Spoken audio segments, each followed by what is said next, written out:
Hello and welcome to the morning news here on TV3. My name is Beatrice Edu. Coming up in the next few minutes.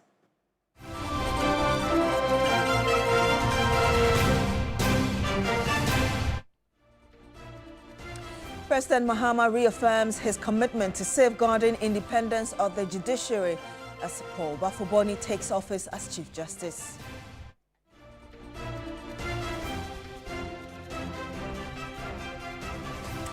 Also coming up, Parliament resumes debate on the 2026 budget later today.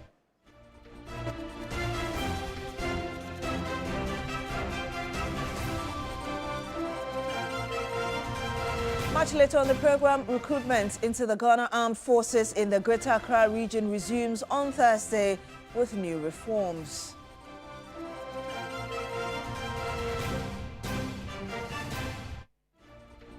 My name is Beatrice Edu. Thank you so much for joining us on the morning news here on TV3. Now, President John Mahama says his government remains committed to safeguarding the independence of the judiciary. At the swearing-in of Justice Paul Bafuboni as Chief Justice, President Mahama said that the various arms of government must operate independently and also collaborate for the common good. Meanwhile, the Chief Justice, Paul Bafuboni, says the judiciary must protect the vulnerable and resist undue influence. I, Paul Bafuboni, do in the name of the Almighty God swear. Do in the name of the Almighty God swear. After 8 months of acting as Chief Justice, Paul Bafuboni JSC receives the warrant of office as Chief Justice. Swearing by the cross to 3 oaths, he affirmed his dedication to service as Chief Justice, the beginning of a continued justice delivery process that assures of dedication and fairness, respect for all, and timely delivery.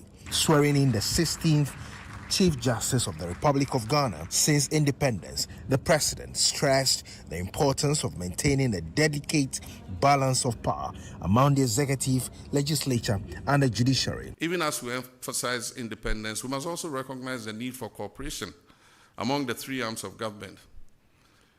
The judiciary needs an enabling legal framework, adequate budgetary allocation, and supportive policies. The executive and the legislature, on their part, require timely and impartial judicial interpretations of the law and the Constitution. In my administration's reset agenda and broader reforms, we see the judiciary as a critical partner in building a just, prosperous, and stable Ghana. We will engage with your office in a spirit of consultation and respect, while scrupulously preserving your independence in the performance of your judicial functions. Collaboration remains key for a reset agenda, with a further call for expansion and modernization of court infrastructure. The expectations of our people in you are high, and so too are their hopes. And so I charge you to lead with courage, even when decisions are difficult or unpopular. Justice Paul Bafuboni remarked the reinforcement for a judiciary that upholds the rule of law, respects court decisions, ensuring transparency and accessibility. Our judiciary must be independent, impartial, and accessible. It must not serve the powerful or the connected at the expense of the weak and the vulnerable. It must resist any incursions on its freedoms, but also embrace accountability, transparency, and continuous reform. A leadership that Paul Bafuboni assumes with utmost expectations. Komla Kluche, TV3 News, Jubilee House, Accra. The Ghana Armed Forces has announced new measures following last week's deadly stampede during the 2025-2026 recruitment exercise in the Greater Accra region. The incident, which left 6 people dead and several others injured, has triggered a full-scale investigation and major reforms in the recruitment process. Elsie Edu has more in the following report. What began as a routine recruitment exercise quickly escalated into chaos. Thousands of applicants massed at the Elwak Sports Stadium. Poor crowd control and clear communication and growing anxiety triggered a sudden rush, leaving 6 applicants dead after a stampede, while others sustained injuries. In the immediate aftermath, the Ghana Armed Forces suspended the entire Greater Accra recruitment exercise and set up a board of inquiry to establish what went wrong and who may be held responsible. Deputy Minister for Defence, Ernest Brigadier Jemfi, visited some of the injured and the families of the deceased. He outlined government support plans for both survivors and the bereaved. His Excellency the President has directed that we give the opportunity to the family to replace all these 6 dead persons. Not only that, His Excellency the President has also directed that all injured persons involved in this tragic incident be also given the automatic qualification to be recruited for the Ghana Armed Forces. Days after the tragedy, the Ghana Armed Forces announced that the recruitment exercise in the Greater Accra region will resume on Thursday, 20th November 2025, but under much stricter protocols. A statement signed by Acting Director General of Public Relations, Captain Veronica Adjo-Ahen, confirmed that the screening will now be decentralized across 8 sub-centers. These include Elwak Stadium, Nicholson Park at Bema Camp, Air Force Base at Bema Camp, 2 centers at Tradok in Teshi, and the Eastern Naval Command in Tema. Under the revised arrangement, applicants will report strictly in batches of 600, and only those who receive official SMS notifications will be admitted into any center. Vice Chairperson of the Defense and Interior Committee, Peter Tobu, believes the problem goes beyond crowd behavior, pointing instead to inadequate planning and coordination. We are talking about a national picture, and the national picture will reflect on agencies. It is a national issue. Do we plan well? Planning is something that, as a country, we have a challenge. That when we have a 40-year development plan, somebody comes and says, I will not use that. I develop my own thing. We have Vision 2020. Where did it end? It ended nowhere. So as a country, we should come back, all of us, not just the armed forces. All of us should come back together and say, let the plans be strict and let the plans work. Let's follow the plan, irrespective of which party is in power. If the plan is this, that will carry us to this level, you need to carry the people to where they ought to be, not necessarily where they want to be. The Board of Inquiry continues its investigations, and the Armed Forces has assured the public that anyone found culpable will be sanctioned. Now, Parliament will engage in fierce debate on the 2026 budget from today, Tuesday, the 18th of November, with members expected to approve various estimates for the ensuing year. The first day of debate will feature key sectors like finance, economy, budget and public interest, and agreed time allotment for the commentaries. The debate on the 2026 budget statement precedes the approval of the appropriation and various estimates for ministries, departments and agencies. It comes after the Finance Minister on Thursday, November 13th, presented the 2026 budget, in which he announced the cancellation of the COVID-19 levy. With the support of this House, Mr. Speaker, I'm proud to say that I'm happy to announce that today, COVID-19 levy is accordingly abolished. Mr. Speaker, by abolishing the COVID-19 levy, government is putting 3.7 billion Ghana cedis in the pockets of individuals and businesses in 2026. To ensure insightful debating process, Parliament has held 3 days post-budget workshop to equip MPs with relevant details and technical knowledge of the budget. The economic difficulties our people face today, whether in the rising of costs of living, high unemployment, or limited access to credit, demand that we, as representatives of the people, engage the budget with clarity, compassion, and responsibility. We, as parliamentarians, must therefore scrutinize the budget thoroughly, ensuring that allocations are equitable, realistic, and results-oriented. From agriculture to finance, sports and transport, members of Parliament will debate sectoral issues as scheduled for assigned days. The minority has already expressed fear of a difficult 2026. With the significant billions of dollars of interventions, we expected the rate to be around 8 cedis to $1. But the market's mutual response reveals a sophisticated understanding that currency strength cannot be purchased.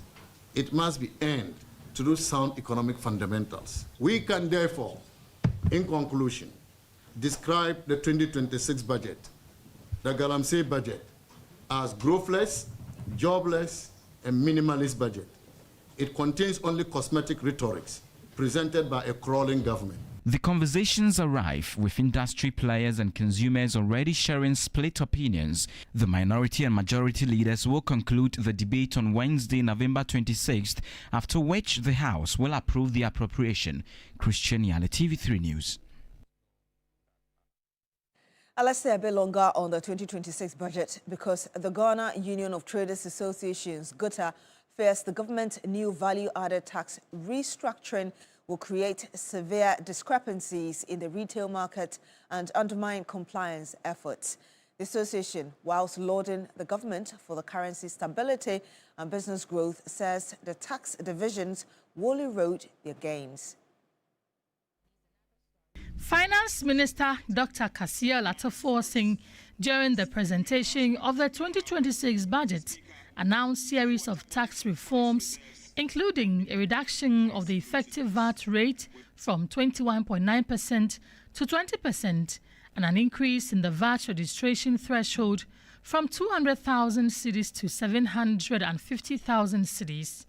Government says the move is to ease the tax burden on small and medium-scale businesses. But the president of the Ghana Union of Traders Association, GUTA, Joseph Obing, believes the new VAT structure will rather squeeze traders. According to him, the shift from the 4% flat rate to the standard 20% VAT will significantly push up operating costs for many in the trading community. When the threshold was 200,000, it was still creating disparities because customers come and they go to wherever they want to buy, and even that we are complaining, especially when we are in the same vicinity of trading. And then also the affordability of the tax is also compromised because most of us were paying the 4% flat rate, and now we are being made to pay 20%. It's a huge gap. He is urging government to apply the modified tax system universally across the informal sector instead of what he describes as a split market that disadvantages certain groups. So this is what is going to happen. It's going to make compliance rather very difficult because we are operating in the same vicinity of trading. We are trading in the same commodity lines, and then by virtue of the threshold we have been segregated. How do you even determine the threshold? And it's going to also push so many people to reduce the scope of their businesses in order to survive. And on government's plan to curb under-invoicing through digitization and artificial intelligence, GUTA president argues that the more effective step will be to reduce duty charges to encourage transparency among importers. The economy has been so stabilized. The finance minister have promised that they are going to sustain the gains. When the president said that we are going to rationalize the tax system, we are very happy because then we have to talk about rationalizing the tax, and then we can use the AI to make sure that if the taxes have been made simpler and cheaper, then you do not have to dodge it. GUTA is expected to meet officials at the Finance Ministry in the coming days to demand adjustments before the new measures take effect. Now, the Minister for Lands and Natural Resources, Emmanuel Amakofiboa, says that plans are underway to establish a system aimed at eradicating land corruption and eliminating middlemen. This is to ensure investment in land in Ghana is secured. One of the critical hurdles to our economic transformation has been land. How we manage land in Ghana has been hell. Double sale, triple sale. Investor will come to Ghana, he will invest in land, the next day he is in court.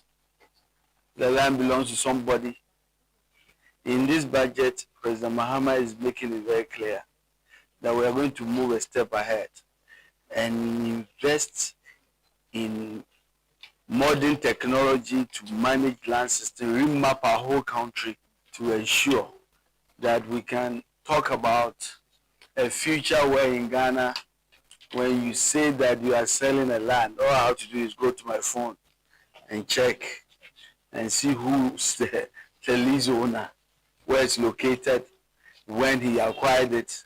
You don't need middlemen overnight. All those corruption matters, we are tackling it into this budget. Let's bring you some more here on the morning news. And the Food and Beverages Association of Ghana has issued a severe warning, stating that smuggling activities have reached alarming levels and are actively destroying legitimate businesses and draining state revenue. The association insists that illegal traders have virtually taken control of Ghana's crucial rice and sugar market, pushing honest importers and local distributors to the brink of collapse. Smugglers have in recent times intensified their activities, most especially rice and sugar smugglers. Indeed, the Ghanaian market currently is overtaken by the activities of these illicit traders. Legal traders, businesses are unable to sell their products, and this is hampering a lot of activities in the marketplace. Smuggling products that are clearly very visible in the Ghanaian market can be seen. We've written a letter to the Commissioner General of the Ghana Revenue Authority, a copy to the Ministry of Finance and Ministry of Trade to take immediate action in this. We have been talking about this matter over some time now, but these smugglers are intensified their activities. They have intensified their activities, and it is very critical that we take immediate steps to halt them. Now, you may have seen a disturbing video circulating on social media showing a man violently beating a woman believed to be his wife. The Ministry of Gender, Children and Social Protection has condemned the act, describing it as, quote, barbaric, unquote, and a gross violation of the woman's right. The ministry says that it has contacted the Ghana Police Service and investigations are currently underway. The ministry is also appealing to the public to provide any information that may assist in the investigation. It further emphasized that domestic and sexual-based violence remains a serious national concern and urged the public to report such incidents to ensure that perpetrators are held accountable.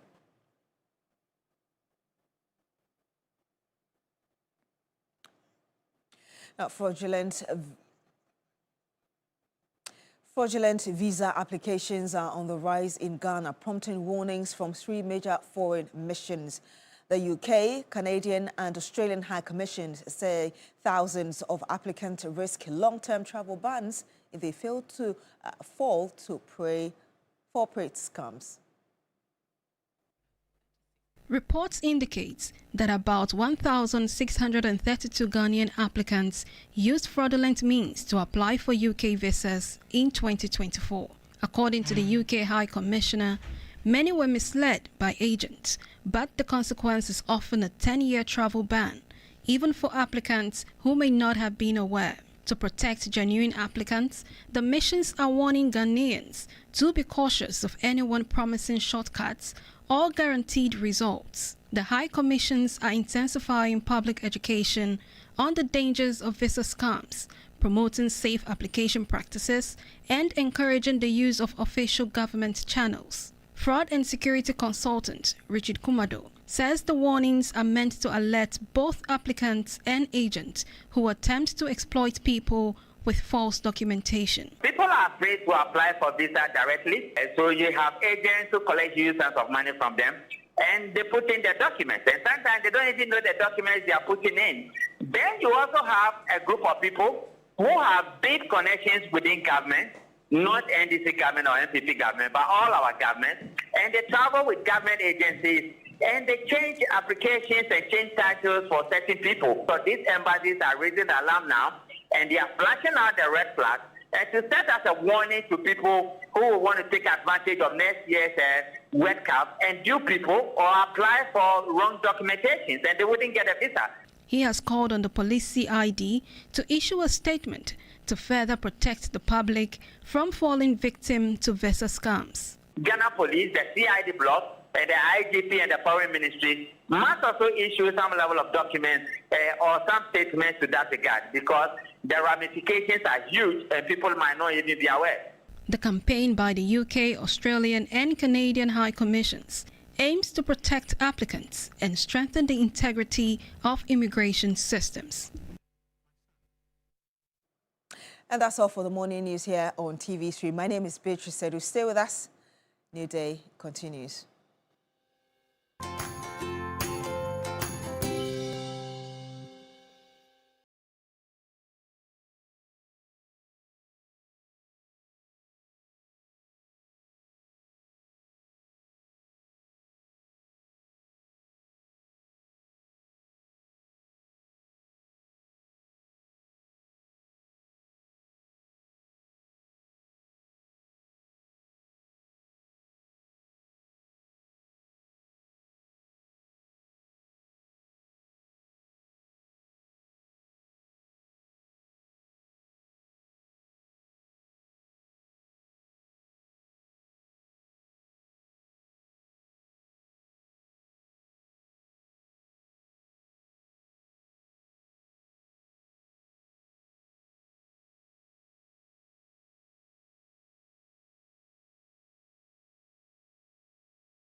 It's a vibe. I know my enemies are laughing right now, but no problem. Sandra Kabe is the lead producer. Enemy in chief. And then assisted by Anita. Oh, sorry. Charlie, welcome. Enemies are not God.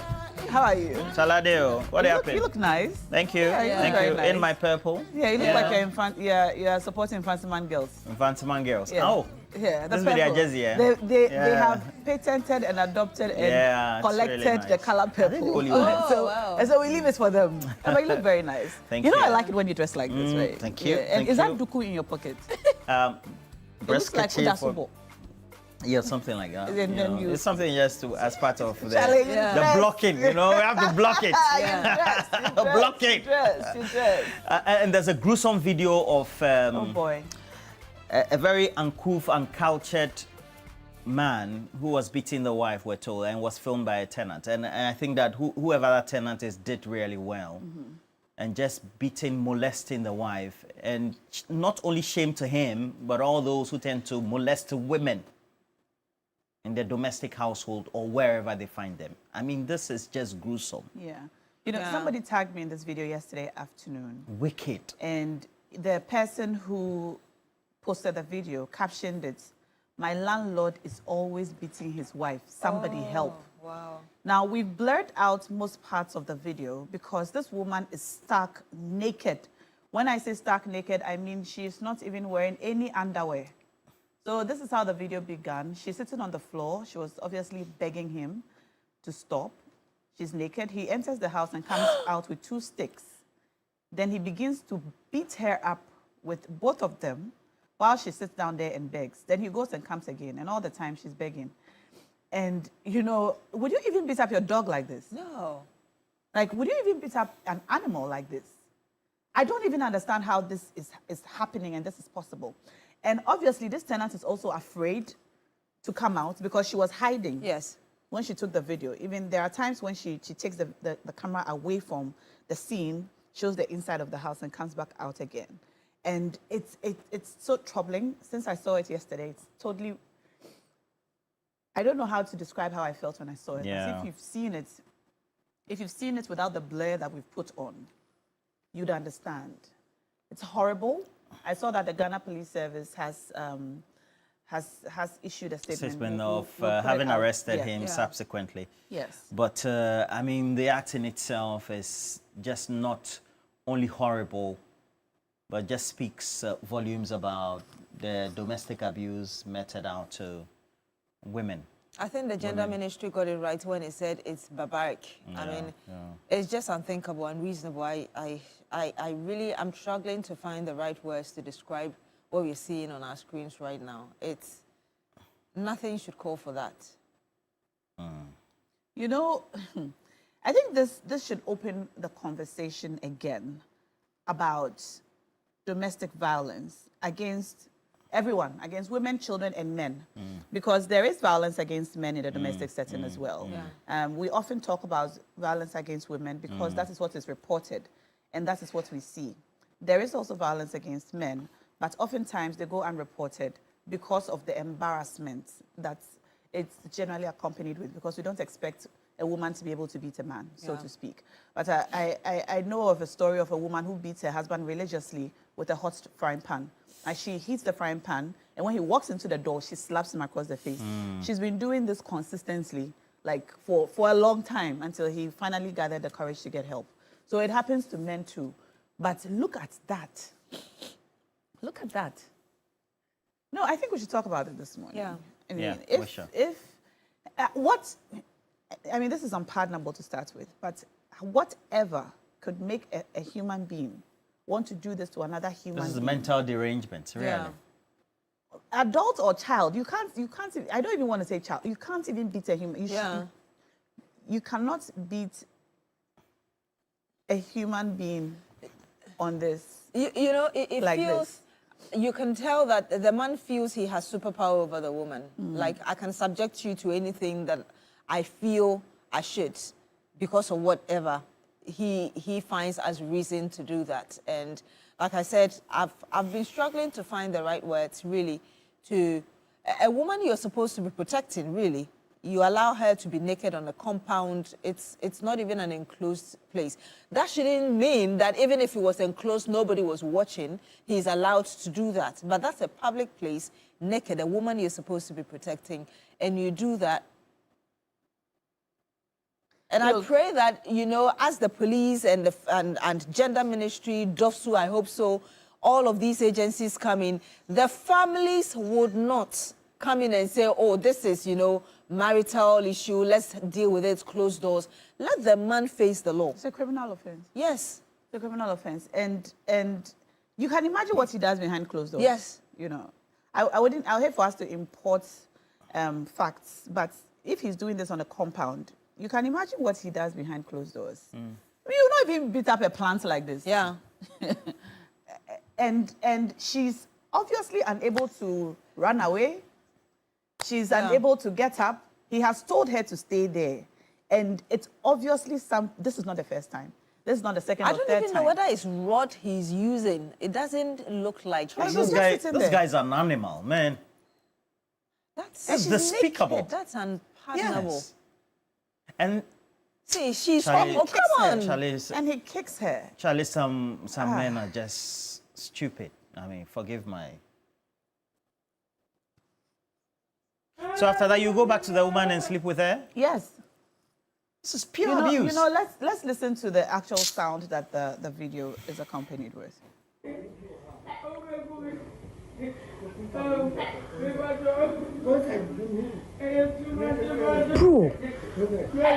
I don't like what this. I'm recording.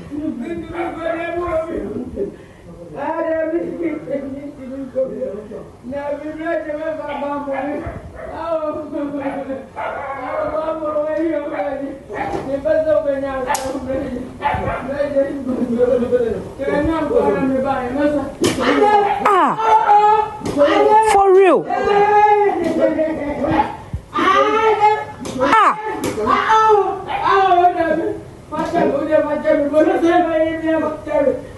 Charlie, this man has to be arrested for real.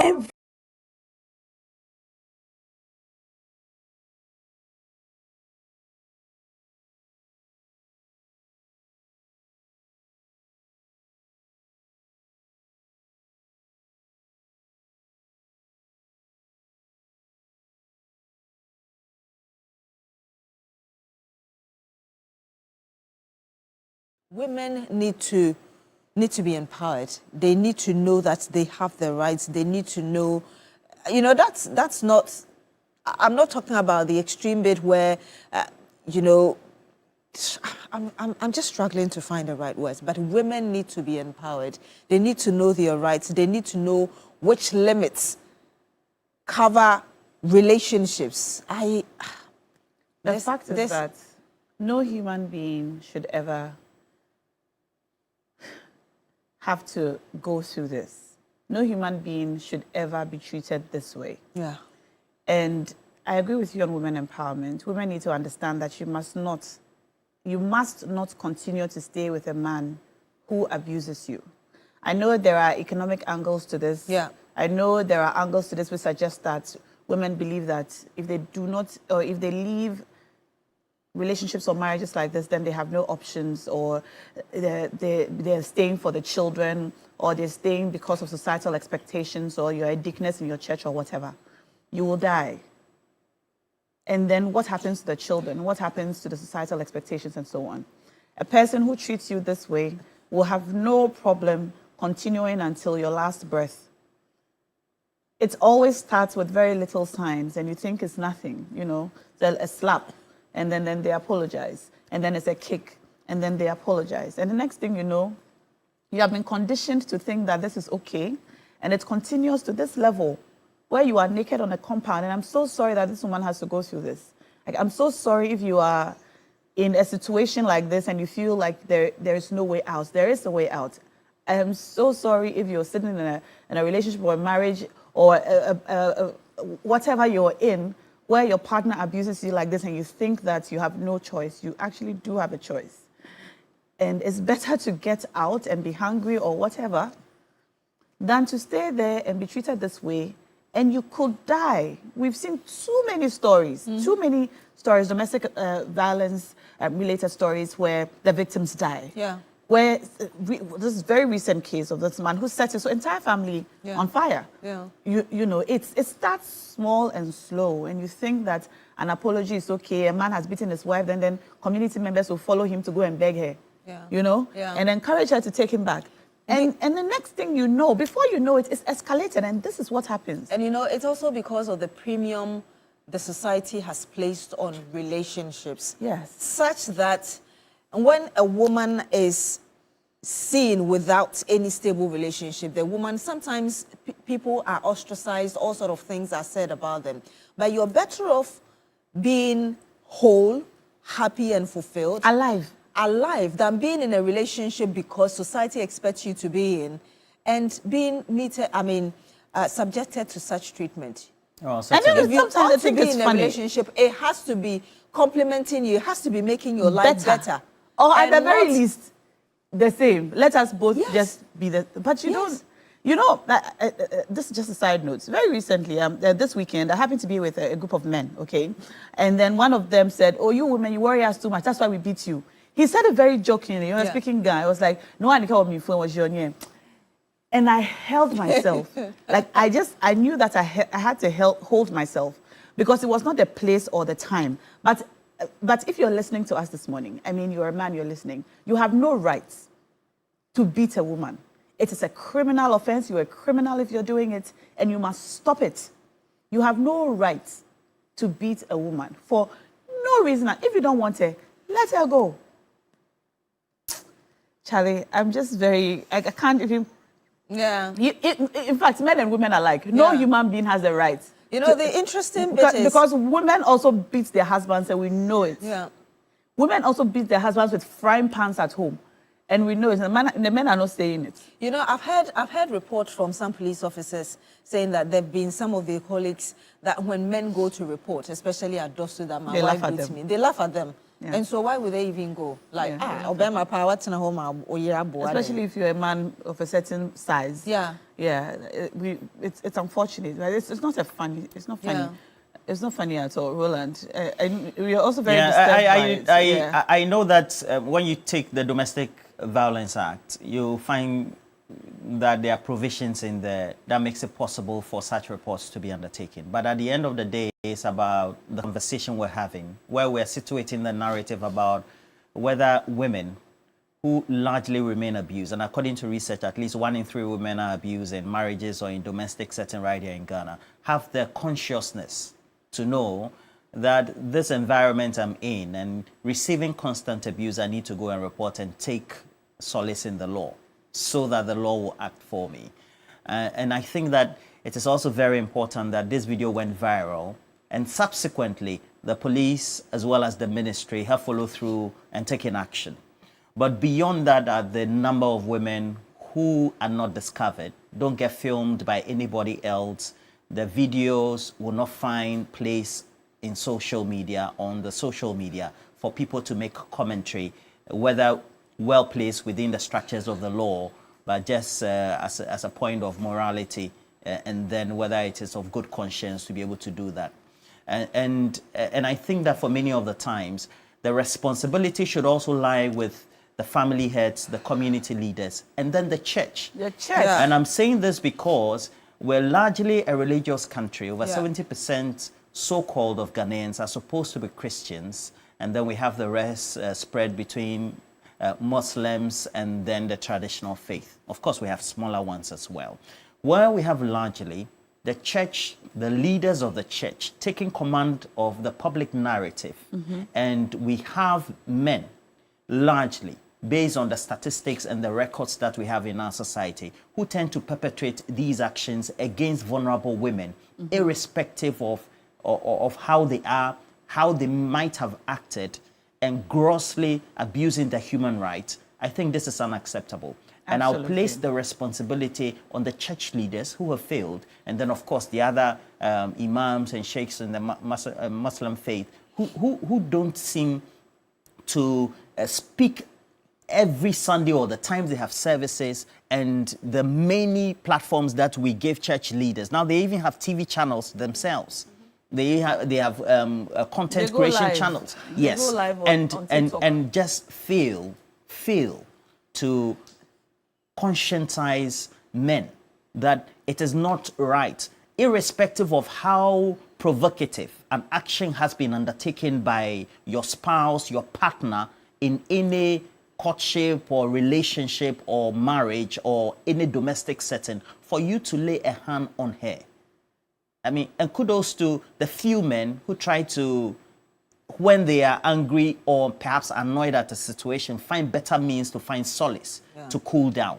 But this action by this man is not only brutish, it's not only uncultured, uncivilized, but it's cruel.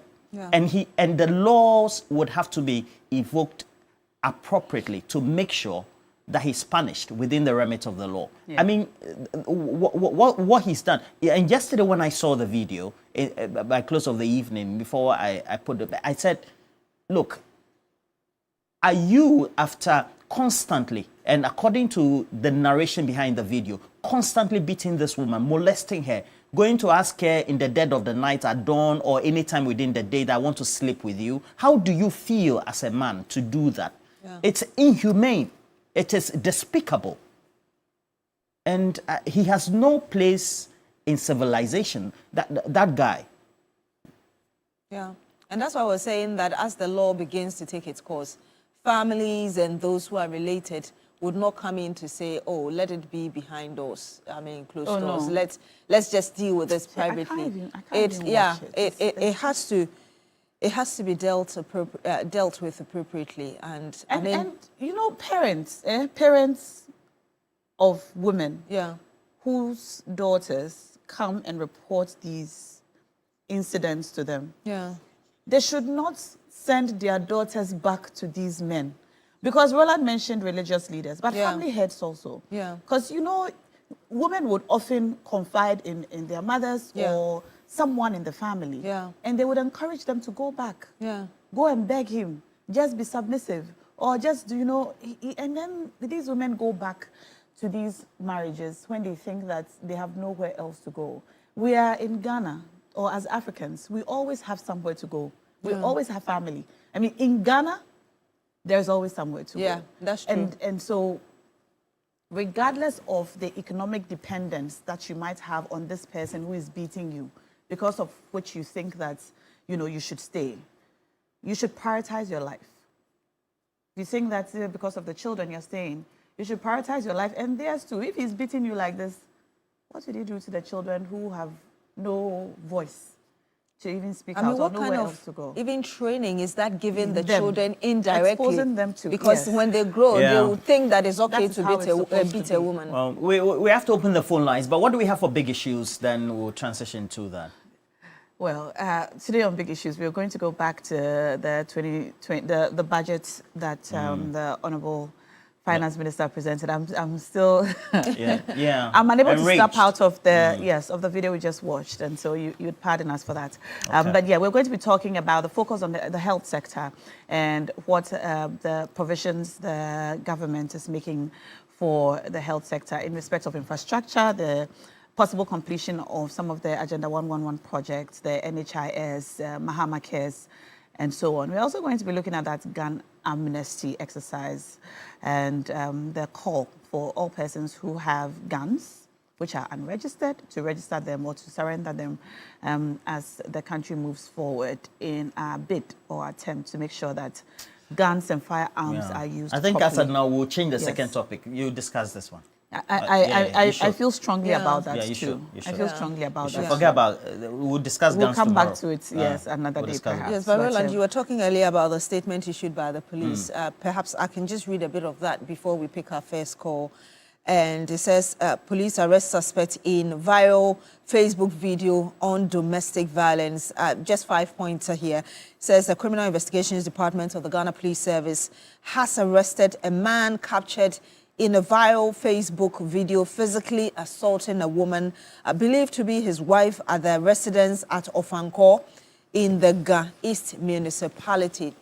The statement goes on to say that the suspect, identified as John Odate Lamte, was arrested on Monday, that's yesterday, the 17th of November, at the family residence. Following his arrest, two of his siblings, Grace Kushi Lamte and Lois Odate Lamte, who attempted to attack a female tenant they suspected of recording and circulating the video, were also arrested, and the tenant was rescued to ensure her safety.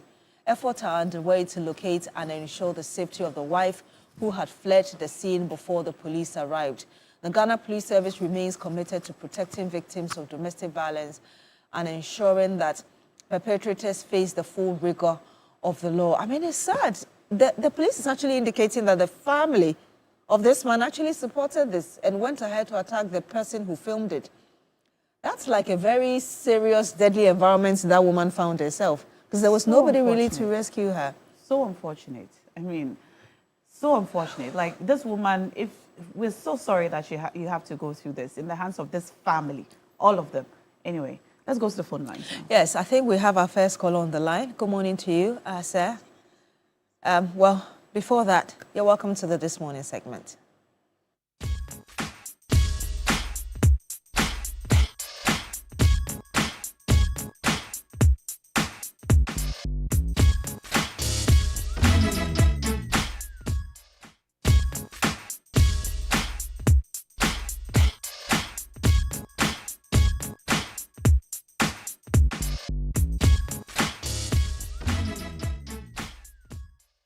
Our first caller now, who joins us from Keta in the Volta region. Good morning to you, sir. Thank you so much for joining us. Just share with us your thoughts on this unfortunate incident. Good morning. Good morning to all the crews. Good morning. Yeah, I'm Wendell, calling from Keta in the Volta region. Yes, sir. Yeah, my take is about the bridal price that they pay. They thought the woman belongs to them. That's why they abuse the women. So it's about time parents reduce the bridal price. That's my take. Thank you. Okay, thank you very much. Did he say that the parents should reduce bridal price? Yeah. Okay. All right. Well, thank you very much for calling us from Keta. Please, the numbers are displayed on your screen. Call us, let us know. Why must you say? What's the meaning of that? That's why I don't want. That's why I don't want to talk about it. So he's trying to say that with bridal price, the man has bought the woman. Yes. So she's that's not equivalent to her life. Something he's bought that he. That's not equivalent to her life. What? No, it's not. What? That's why I didn't want to talk about it. What are you saying? I'm sorry, but that is a very twisted, warped mindset. You can't say that. If you are saying that's because he's paid bride price, then he's bought a woman who he can abuse and beat this way. And if that is actually the way you think, then I'm very sorry that you think that way. That is not how you should think. All right? Yeah. And if you are doing something like this because you believe you've paid somebody's bride price, then the law will catch up with you, sir. Thank you. Yeah. Yeah, you can also call us. The phone lines are active. Okay, looks like we lost the next caller. But yes, just like we said, we actually have another caller on the line with us. Good morning to you. Thank you so much for joining us. Please tell us your name, where you're calling us from. I'm calling you from Upper West Region. Yeah. Yes, sir. Share your thoughts with us. Good morning. Let me say good morning to you people. And this morning, I have seen that it's not easy for you there. The way you people are feeling in TV3, that is the way we are also feeling in Upper West Region about this incident. But let me say good morning to the NPP Regional Chairman Abdulaziz White, and also Ansuma to the good people in the Upper West Region. You're doing G24 learners. And what I can say about this incident is that, first, the man is not like somebody who has a very good condition. This is what I can say. I supported what Roland was expecting or what Roland is asking. After beating this woman, can you go to him for sex again? This should have been the first question. But my sister, the biggest issue is that if a woman marries a man because of his money, this is the way they treat you. If a woman is being forced by your parents to marry this man, Seriously. this is how he's being treated. Does that guy, But does that guy look like he's a rich guy? Exactly. There's no evidence that this is a super rich person that somebody would. Does a man's house look like somebody who is rich? Mr. Ansuma. Hello? Hello? Yes. Hello? Yes, woman. Yeah, it's just a measure that I'm just putting at. But even if the man was quote unquote very, I'm concerned about the way the men who have called the show today think I think about we need the matter. I think I'm very concerned. I mean, if this is representative, we need more women to call on this subject matter. Please, if men call, bounce the. We need women. I'm concerned about bounce the the calls. mindset of We the need men women. who have called us this morning. If it is representative of how it is actually that men are thinking, then we have a big problem in this country. He is saying that if you marry a man because of his money, then this is what is expected. Yeah. I think I should stop talking now because I'm we getting a little have too another incensed. caller. Hopefully. No, you are incensed. You are not getting incensed. You're already incensed. Let's just speak. We are all incensed. Let's just pick the next caller. Good morning to you. Thank you very much for joining us. We lost him, but can women call? We need more women to be calling. Yeah, but the mindset is just something else. Yeah, it's just something else because I'm not seeing sympathy. I'm not seeing the condemnation of it. It's almost like let's find a reason to justify why the woman would find herself in that position. Well, Suleimana is actually joining us on the phone as well. Good morning to you, Suleimana. Thank you very much for calling in and tell us where you're calling us from. Share your thoughts with us. Good morning, sister. Good morning. I'm calling from Chapa. From I saw the video and in fact, I found it very disturbing. And it's all about temper and how to manage it. Sometimes if somebody is very angry and doesn't control his temper, that's the resultant effect. And I'm taking this opportunity to plead with everyone that in whichever way, any place that you find yourself, you meet certain people that were not brought up in the same way as you were brought up. So whatever that happens, you need to exercise control over your temper, or else you do what at the end of the day you will get, and you can't reverse it. So it's a wake-up call to every one of us that we should try as much as we can to control our temper when something of that thing happens. Because human institution, in fact, has a whole lot of challenges that if one doesn't manage it well, honestly speaking, it will result in something that, as we are experiencing this morning. So that's the letter that I think I can say. Thank you so much. And thank you very much for. Yes, that's kind of agreeing with one of the points Roland made earlier. But there is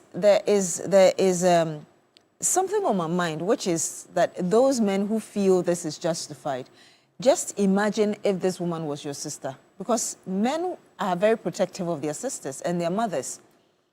Just put yourself in that situation. If she were your sister or your mother, would you allow that to happen? I think we have a lady on the phone. We have a lady joining us. Yes. Good morning, Sandra. Thank you very much for joining us.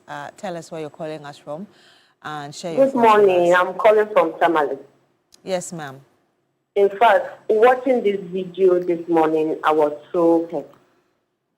I think that man, the best name to call him is that he's an animal. Because as a human being, you should not treat any other human being, no matter who he is, no matter the gender, whatever. You should not treat another human being in that manner. Even if it's an animal, you should not treat an animal this way. It is because laws don't work in our country. Otherwise, elsewhere in the Western land, you can't treat an animal this way. Mm-hmm. In fact, if he knows how much his mother suffered to give birth to him, he would not have treated a woman in that manner. So I think the law have to be activated and deal with that man mercilessly. So that next time he will not mess with any other human being, be it a child, be it a colleague man or a woman. He should not treat such a person that way. Because women, look, if you are a woman and you ever enter the labor ward, you will know how much a woman suffers to give birth to another human being. For the sake of that, you should have it at the back of your mind that my mother carried me in her womb for 9 months. And so for that matter, no matter the crime the woman has committed against me, I should not treat her that way. The other man was talking about the bride price. What is bride price? Can money buy life? Are we not here when people perish with billions and those money could not save them? How much is your bride price that you have to treat a woman like this? All in the name of you have suffered or you have paid much money. How much is money? If money could buy life, Honorable Musala and Co., Honorable Omani Buama and Co. wouldn't have perished in the forest. So this is not an excuse. That man should be dealt with. I am so pleased this morning. Thank you for this opportunity. Thank you very much, Sandra, for calling us from the northern part of the country and for sharing those thoughts with us. You know, I was at a mechanic shop, and one of the guys there, apparently his girlfriend had given birth. And do you know what his master asked him? Oh, Unipana. And he said, oh, it was a girl. So, Unipani, I can't want him. Really? And it was said like jokingly. So if it is not a boy, then it's not really a human being. And you hear that a lot in our communities. You hear that a lot. So it's a whole levels of, there are levels of mindset change that we need to be able to help people understand that you can't treat anybody anyhow, how you feel. Well, we have a couple of comments. This one is coming from Hatwil Selassie Tamaklu. Good morning to you, Hatwil. Wishing all the best. Says to add to all of you have said, the disciplinary actions taken against him should be made publicly to serve as deterrent to all. And thanks to the police service for the swift response. All we need to do is to ensure that we empower our girls. And then I have this one from Kwekweron or Aaron Brasso, who says that I wasn't able to watch the video to the end. I felt so sad for the woman. How does the man feel after beating her and then going to her in the evening to have sex with her? This is very bad. The painful thing is that the man is even not rich in book. Sherry Giovanni says, Paparo, watching that video, I was highly terrified and incensed, filled with anger against the man. How can someone maltreat his so-called dear wife in such a manner? This man should not even be given bail. He doesn't deserve to live with humans. His place is in the jungle. All right. Let's go back to the phone lines. We have a caller joining us from Tema. Hello. Hello. Morning, sir. What's your name? I'm Ali Jetsa speaking from Tesla. All right. I didn't quite catch your name. Yes. Since yesterday, I had a broken heart. I don't have a BP, but I'm afraid I'm a divorced one because I don't want to watch this video. And excuse me for my words, this man is a beast, he's an animal, he's an idiot, and if he's left with such a man, I, Aligeta, will never, never, never get married. I will remain single till I die. And he must be dealt with. Thank you. I'm done. I can't talk. After a few minutes, I can't even watch you. I brought my head down or I close my eyes while listening to your commentary.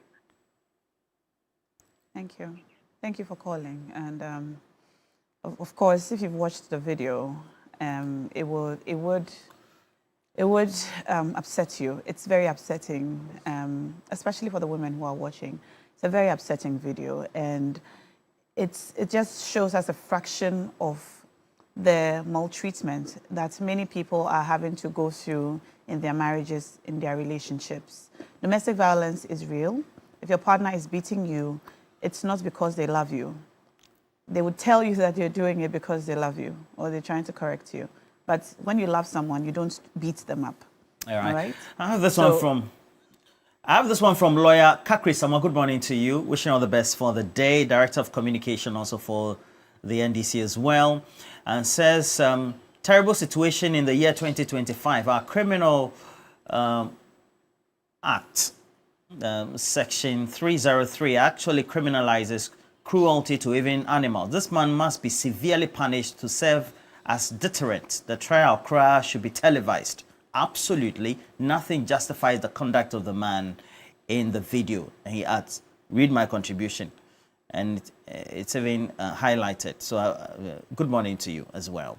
And this one is coming from Keche Kwame Dinkra, wishing you all the best for that. He says that, how can a man treat a woman who sleeps, who he sleeps with like this? And this man, hey, Charlie. And then Arabasi Guamoni, good morning to you, says, this is barbaric and inhumane. Like, I don't understand. I wish I could do an audio for you because the lines are just not going through. At the ball, rough. And then this one is coming from Delight. Delight Mojaka says, the first two men that called should be ashamed of themselves. They and the man who was beating the woman are all the same. Disgusting people. This man should be stripped naked, beaten, and if possible, be castrated. I agree with that. Right. Well, as we wait for your calls, there's a world-class university right here in Ghana, Rosebank International University, a strong South African university and a brand of the ADV Tech Group, Africa's largest private education provider with 146 schools across 5 African countries and over 100,000 learners, and partly owned by the World Bank through the IFC. Rosebank International University is fully accredited by the South African Qualifications Authority, the British Accreditation Council, GTEC in Ghana, City Guild UK, and Capsicum Culinary Studio. At Rosebank International University, we offer a Doctor of Business Administration, MBA, Master of Science and Master of Philosophy in Digital Marketing, Bachelor of Supply Chain Management, targeting professionals in freight forwarding, customs, etc.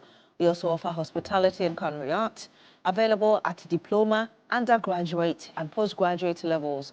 Our ICT has BSc Information Technology in Business Systems and IT Computer Application Development, all carefully designed to equip you with the skills and qualifications needed for a successful global career. Our mission is simple: inspiring excellence. Admissions are now open for January 2026. Visit our modern campus at Airport Commercial, Opebia House, Accra, or apply online at www.riuc.edu.gh. Rosebank International University, building global citizens.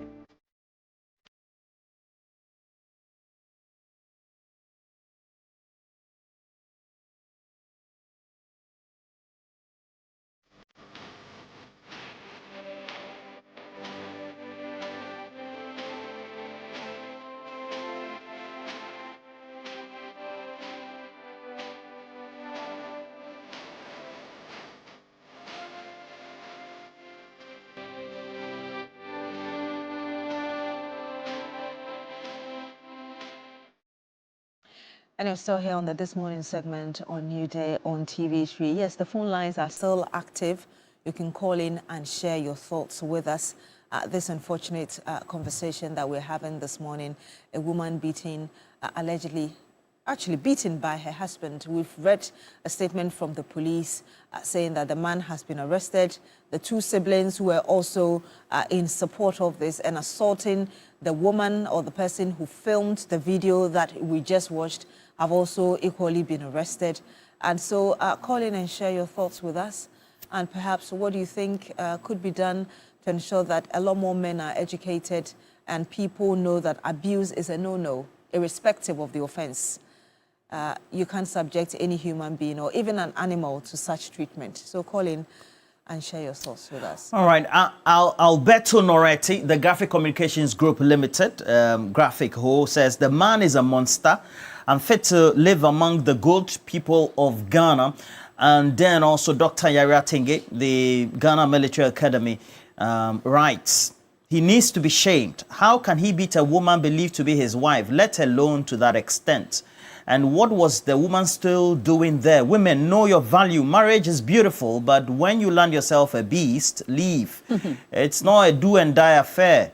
That till death do us part is not being maltreated. The video of this man beating his wife is absurd. No. Exclamations 1, 2, 3, 4. It's heartbreaking. Another exclamation. Dr. Joliet, yeah, you're on Tengue. Good morning to you. And then, what do we have to do next? We'll go back just to show you again some bits of the police report, the police statement there. They issued this yesterday. We saw the video, and then soon after the statement came out, like Roland was saying, good job to the Ghana Police Service for acting so swiftly, because it was very soon after we saw the video that the statement came out. So the police went in very quickly to arrest this man. The CID department of the Ghana Police Service has arrested a man captured in the viral Facebook video, physically assaulting a woman believed to be his wife at their residence in Ofanko, in the Ghana East Municipality. The suspect is identified as John Odate Lamte. He was arrested on Monday, that was yesterday, November 17th, at the family residence. Following his arrest, 2 of his siblings, Grace Kushi Lamte and Lois Odate Lamte, who attempted to attack the female tenant they suspected of recording and circulating the video, were also arrested, and the tenant was rescued to ensure his safety. Efforts are underway to locate and ensure the safety of the wife, who had fled the scene before the police arrived. And the Ghana Police Service remains committed to protecting victims of domestic violence and ensuring that perpetrators face the full rigor of the law.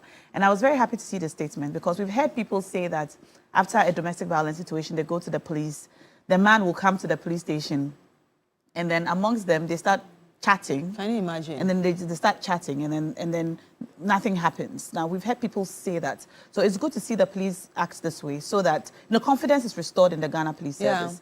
That if you experience this at home, you can go to the police and they should act, and they have acted, so they will act. And so don't stay at home and feel that, like I said, there's always somewhere to go. There's always somebody to talk to. Go to the police station, or go to your parents. Go home to the people who love you. And for parents who send their daughters back, please don't do that. And so kudos to the Ghana Police Service for acting so swiftly. And let's not cover these things up. Before you know it, somebody has died. And then you would have nothing but regrets and nothing to do to save this person who has died. Now, we're joined on the phone lines. Yes, we're joined on the phone line by lawyer Marian Roxin, I believe. She's a lawyer and a women's rights advocate as well. Good morning to you, ma'am. Thank you so much for joining us. Hi, good morning. My name is Marian Darlington. Marian Darlington, thank you so much for joining us. Good morning to you. Good morning. Thank you for having me. Good morning to all your viewers and listeners. Let me first get your reaction to this very video that we've been talking about since we saw it. So I've been traveling, and I just got to where I was a few hours ago, and then I had so many notifications. Check your DM, check your Facebook, check wherever. And then I saw the video. I won't even lie if I told you I was shocked, because these are things that happen on a daily basis. These are things that happen to women all over. You'll be amazed how many clients I've had that have had their spouses or their husbands strip them naked, drag them out of the house for whatever reason whilst they are being physically abused, so that other people can see. So you can see that the intention is not just to beat up the woman, but to cause her embarrassment, shame, and then disgrace her. The whole one thing I keep saying about abuse is not just, oh, something happened, he beat her up, it was a mistake. It is a consistent and an intentional position to exert force and power over the woman. And so anything at all that the abuser would do to make sure that he's exerting force, power, showing machoism, that's the whole purpose of abuse and violence. And so that's what you're seeing in the video. This is a woman that has been stripped of everything and anything, her clothes, her dignity. He's gone to the extent of taking 2 canes or sticks to beat her up with this. At this point, how can you call this woman your partner? This is not a partner. This is not your wife.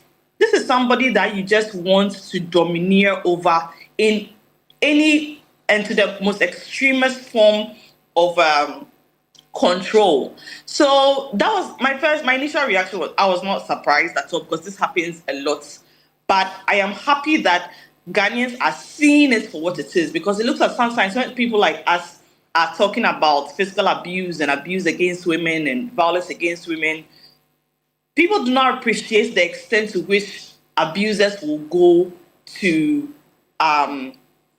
violate women's rights or to make sure that a woman goes through. Can you imagine? According to the person who was taking the video, from what I was hearing in the background, she says this happens to the woman every single day. Did you hear her, how she was begging? Yes. She was begging this man and saying that you will kill me. She kept saying, you will kill me. And this is not in jest. This is somebody who is telling you what her reality is, what she's experiencing. She keeps saying, you will kill me. When I just joined the call, I overheard you saying that victims should leave. Victims should leave. And I agree with you that victims should leave. But it is not easy to leave. Anybody that thinks that, oh, I'm being abused, my husband beats me, let me just get up and go, it's an easy decision for anybody to make. It is not true. It is not easy. It is not easy when you feel that this is all you know. This is what your nervous system is used to. She's probably been married to this man for years. This is her every single day life. Leaving that, your whole body is even fighting against you because your body doesn't know anything else but this. Aside that, let's not pretend that leaving is not financially constraining. There's a lot of financial stress that comes with leaving a marriage. But would you decide that you're staying just because you have financial issues and choose that over your life? So when I say leaving is not easy, it doesn't mean that the person has decided to stay. It means that from the moment when the survivor feels that I can't be here anymore, to the point where she actually gets up and go, it is not an immediate thing. It is a process. The first process starts in her mind. And don't forget that this is the same mind that has been going through an abuse. So she is not like you that can just see it and say, hey, get up and go. She has to fight herself to decide how she can even leave, where to go. And you'll be surprised that after all this, she may still not have anybody willing to say, come to me. I will be here for you. I will support you. And leaving does not stop the abuse. I keep saying this thing. People think that when you leave, the abuse stops. It doesn't stop the abuse. There's so much data on women who have left abusive marriages who have been killed after they had left. Because abusers don't want to be left. Like, how dare you leave them? How dare you leave them and tell the world that they are such bad people? They will chase you, they will hunt you down and kill you. And I'm glad you're a lawyer and also women's rights advocate. It means that the system has not been built to protect and to ensure that people who are abused are in safety. Yeah, that is the reality. The system, whatever it is, starting from even you and I, knowing that this could happen to any one of us at any point, accepting that we still have agency, no matter our marital status, you have agency. You can be your own person and decide for yourself. It is fine if you want to let some of it go, but you are always at the risk of being abused when you give somebody your power. That is there. It is clear, no matter who you're married to. And so also, then we have what you call the system. but the social protection that we have in this country. I've seen the letter from the ministry. I commend the swiftness by which the ministry sent that letter. I won't even lie. I applaud them for it. But sometimes we need to call things the way they are. Let's call for an arrest. I've seen that the ministry says yes, the police has investigate. already the police has already arrested the man and the two siblings as well, who were actually on the verge of attacking the person who filmed it. But let me ask you this briefly: what is available for her in law after these arrests have been made? You are talking about the survivor. The victim, yes. So, in law, she may prosecute. So there's a criminal side. There's a criminal side that the police will handle. There's also the civil side that she may explore. But most importantly, she needs to go through therapy. Somebody who has gone through this amount of trauma needs to go through therapy. If she has children, we should find out whether they have children. What happens to their children? They have to be taken away from their abusive home or their abusive environment to a place where they feel safe. Unfortunately, we don't have so many shelters, but I'm pretty sure that the ministry will have a place for this woman, and if she has children, to be able to keep them there. Our shelters are not permanent places for survivors of physical violence or any form of violence to stay. They're just a temporary place to house them until they can get back on their feet. And so I'm pretty sure if the ministry will be in a position to put this woman and her children, if she has any, in a safe space so that she and her children may have some place to, rest and relax. When you come out of an abusive relationship, where you feel like you have a place where you can now lay down your head, the relief alone, and it is not an absolution from what it's now that she has to process everything she's been going through. She may be re-traumatizing herself over and over again. And that is why she needs the constant psychological help. She needs that. But she definitely has remedy in law, both criminal and civil. And she also has the right to be protected. Her children as well, don't forget. Abuse to a mother is an abuse to the children. It is automatic. It is direct and then indirect in so many ways. Indeed. She and her children, if she has any, have the right in law to be protected. We'll have to end it here. Thank you so much. Okay. Thank you for having me. Thank you. Thank you, Lawyer Marian Darlington. Thank you. She's also a women's rights advocate. Thank you so much for sharing those thoughts with us. We had to end that call just for time, but thank you again for that. Now, hunger can strike any time, but Royal King Cracker is always on standby when you need something enjoyable to munch on. Royal King Cracker brings the crunch and the buttery taste. It fits right into your day, morning, noon, or night. Royal King Cracker, take chalk your hunger. Just grab one and enjoy. This advert is FDA approved. And you're still here on Newday on TV3. When we come back, we'll bring you some more, plus the big issue. Stay with us.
For that, if you haven't cashed out this morning, you want to do so, dial star 439 hash and select option 2 for TV3. Dial star 439 hash and select option 2 for TV3. We've got 10,000 Ghana cedis we're giving out this morning, and so 10 of you will get 1,000 cedis each. So dial now, star 439 hash, select option 2, and win big on the show this morning.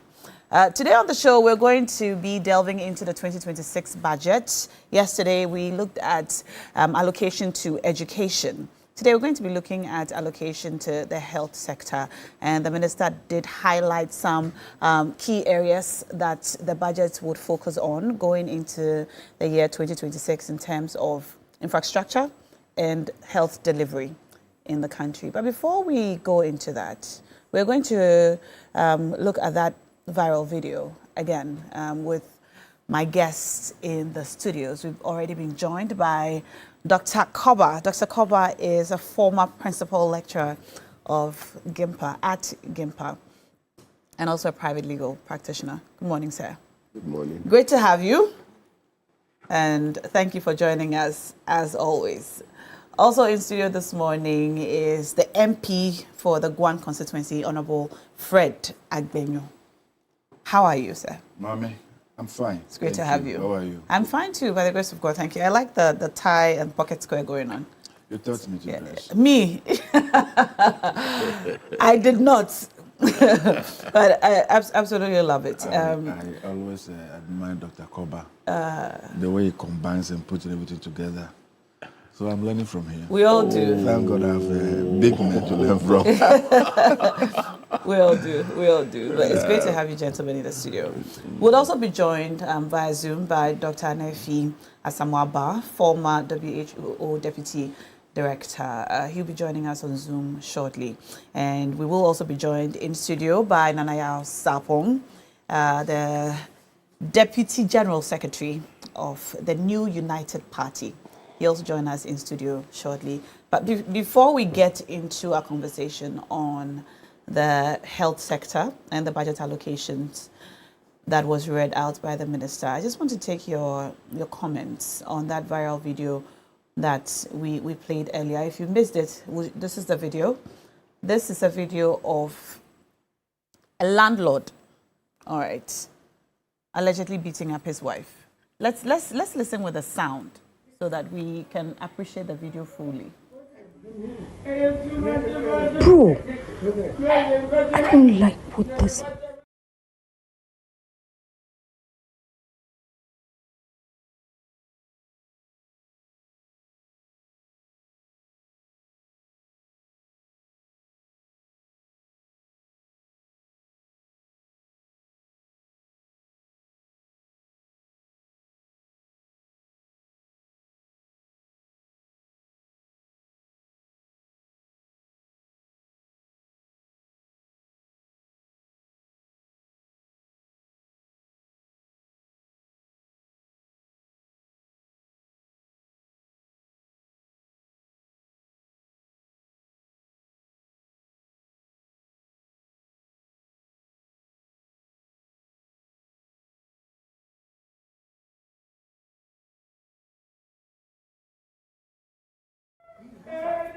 Yeah, very disturbing if you ask me. Very, very disturbing video. And apparently, this woman who he was molesting is his wife.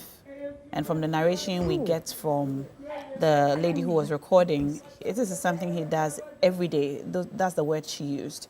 It's something that he does every day. And we saw that somebody came to the gate. He went to the gate, locked it, came back, and then continued. I should tell you that we had a segment this morning and we invited comments from viewers. And there were viewers who called who had interesting things to say, including that they thought that it was important for parents to stop charging high bride price. And also it was important for women to stop marrying men because of their money in an attempt to justify what happened. Now, you are men, and so first, what are your general comments on this video? Well, I have 3 daughters. You know, my son came late, and In fact, for the good part of my life, I had resigned myself to having 3 daughters. I love them dearly, and they know that. There is no way you would wish this on any woman. It's barbaric. It's really, I don't know what in our customs and tradition supports this kind of behavior. I mean, if you've been married as long as some of us have been. How long has that been? I've been married for a long time. Okay.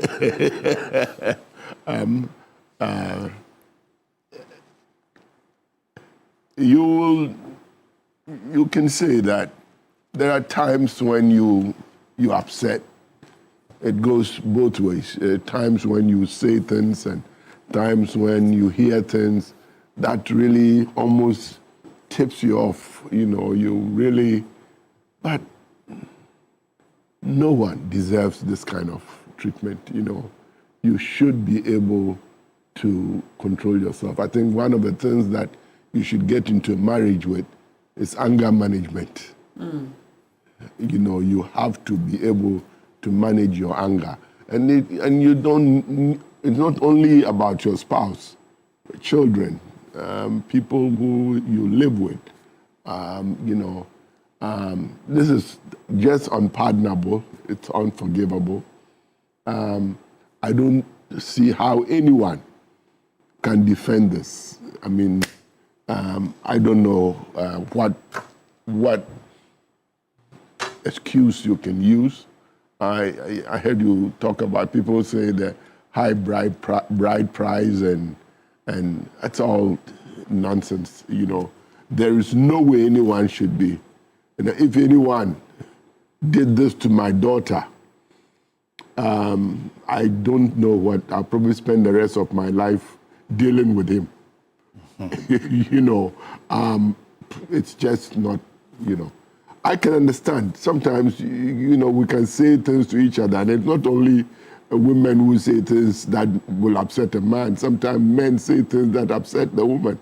And we should be able to, people who are supposed to love each other and, are pledged in church a lot of times to be each other's keeper for the rest of your life. You should be able to tolerate each other. And if it's too much, walk away or something. Take a break. But no one should be subjected to this kind of treatment. And to our daughters, our sisters, no one needs to take this kind of treatment. You don't have to. Marriage is an important institution, but it's not important enough that you want to suffer for the rest of your life with someone who abuses you. It's unpardonable.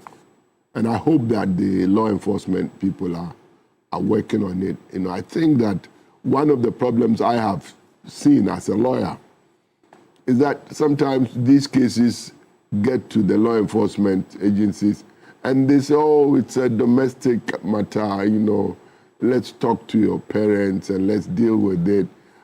They are reluctant to press charges and do what the law requires them to do sometimes with these cases, So I hope that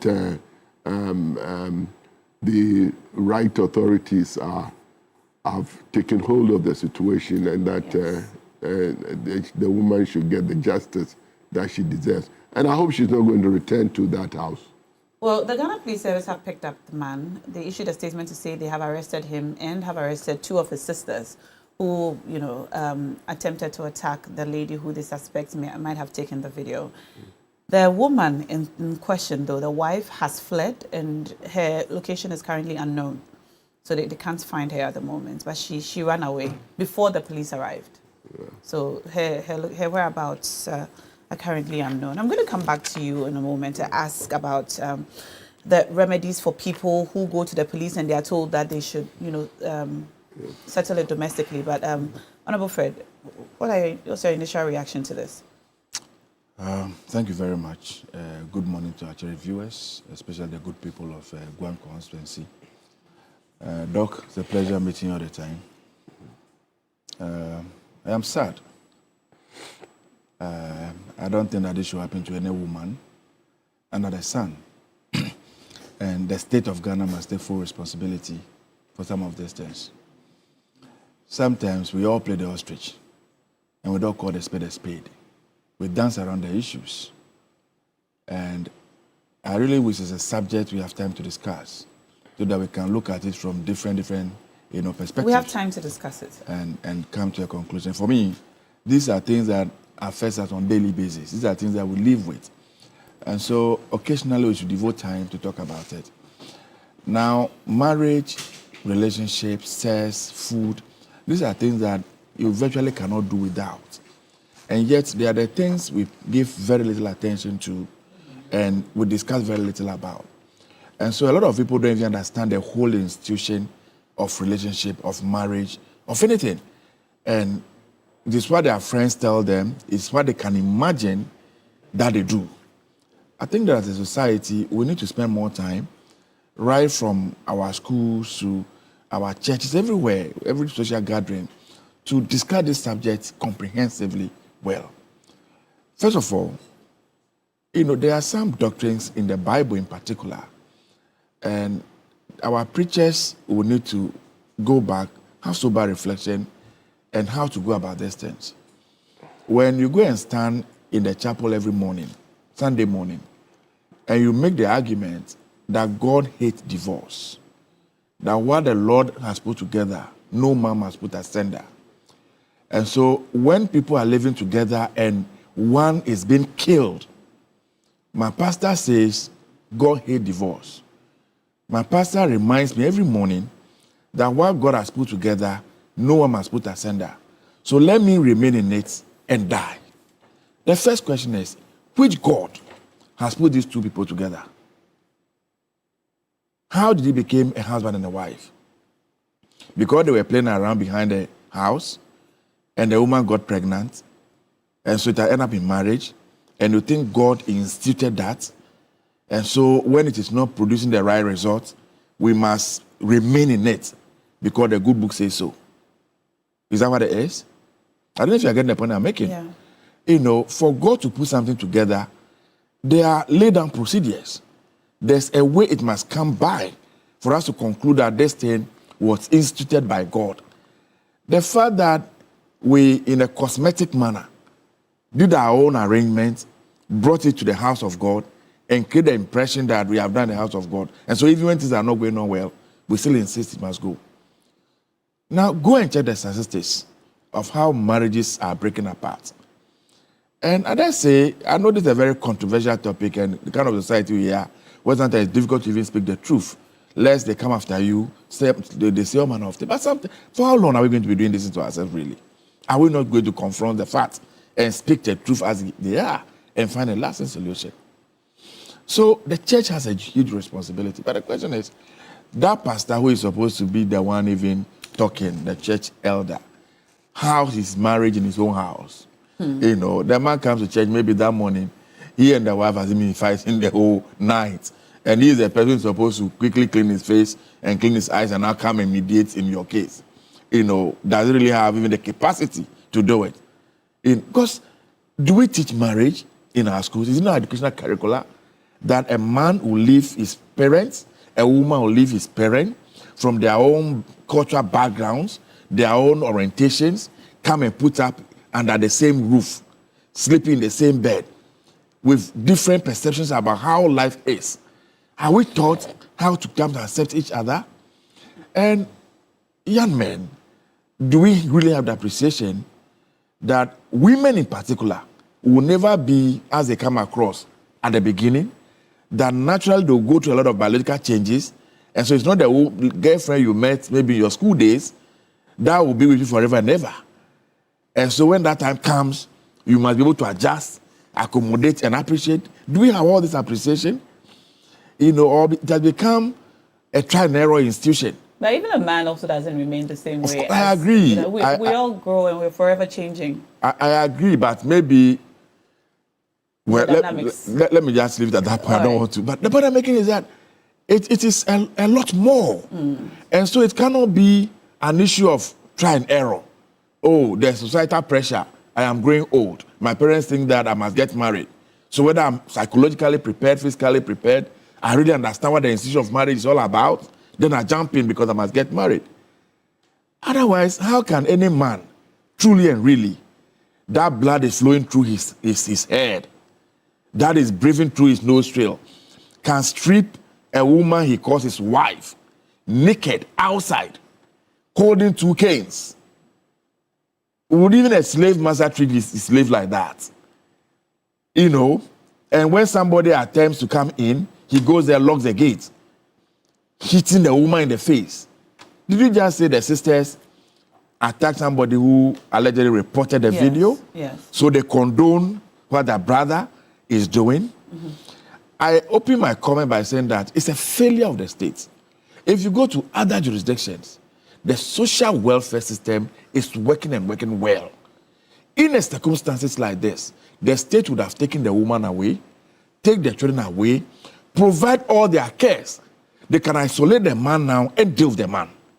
But we have a situation where the social welfare departments and everything is dead. It's a cemetery. We don't allocate resources. We have trained several personnel. They go there, nothing is happening. And so, look at our economic standards in this country. Most women are depending on the men. Their livelihood, their entire survivor. Well, maybe when you live in Accra, you not see it. Okay. But when you go to the countryside, you appreciate the fact that it's the man that must do everything. It's the man that must put up money on the table. And so even the police moving out to go and arrest this man, the woman, hey, where will you get food to eat? How will my children feed tomorrow morning? You know, who will pay the school fees? If you go and put the man in jail for 3 years, how are we going to survive? So oftentimes, it's the women who come back and say, oh, it's okay, just let go. It is not because they are not hurt, but they are considering the economic circumstances. If you take this man away from me, how are we going to survive?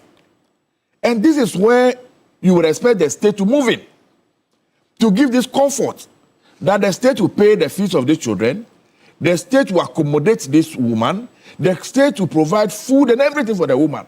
And so once the woman knows that she has this comfort from the state, the law now can take its own course.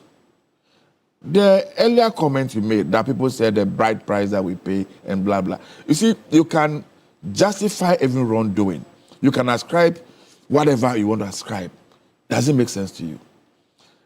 It is true. Our culture dynamics, this patriarchal system of things that we have, the man is the boss, is a borrow.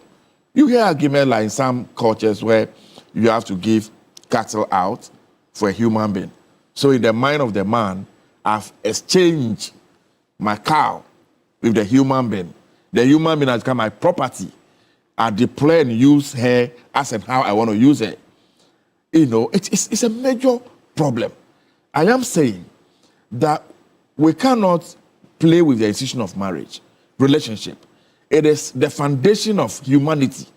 And so we need to spend time and energy to do more education. When the child is leaving home, you should understand that in other jurisdictions where marriage can just be a man and a husband and a wife, and they're having their fun, they don't care, children is not a major issue. In our society, a marriage that has not produced children is a major issue. It's a major issue. But how are we psyching people, preparing people, educating people? A child that is born at home where the father is always beating the mother, chances out that you grow thinking that it's a normal thing. Yeah. You know, my dad was always slapping my mommy. My dad was always lashing my mommy. My mommy never complained. You know, my mommy that I will go down her knees and apologize. And so if I am married to you and I'm doing the same to you, why are you complaining when my mommy endure it? So this is how this child thinks. This is a girl who grows up every day seeing the mommy receiving slaps. And so as far as she's concerned, well, that is what it is. This is how our husbands are supposed to treat us.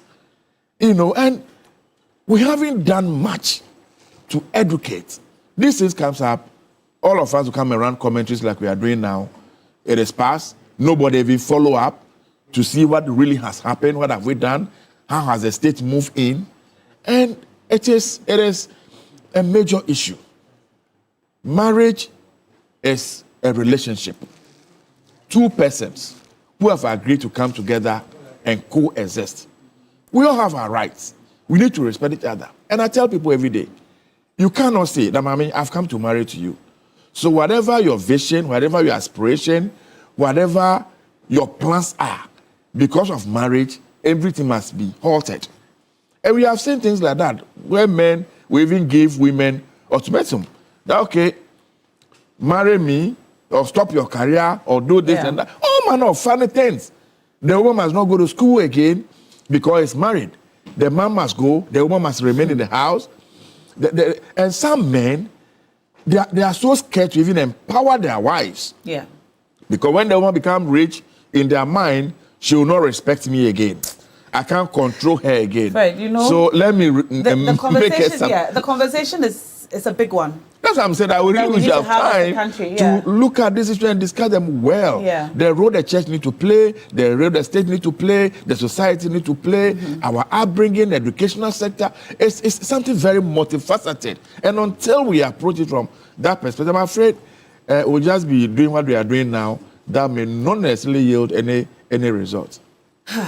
Well, it's a conversation we'll continue to have. I'll read a couple of your messages coming in, and then we're going to turn our attention to the 2026 budget and its allocations for the health sector.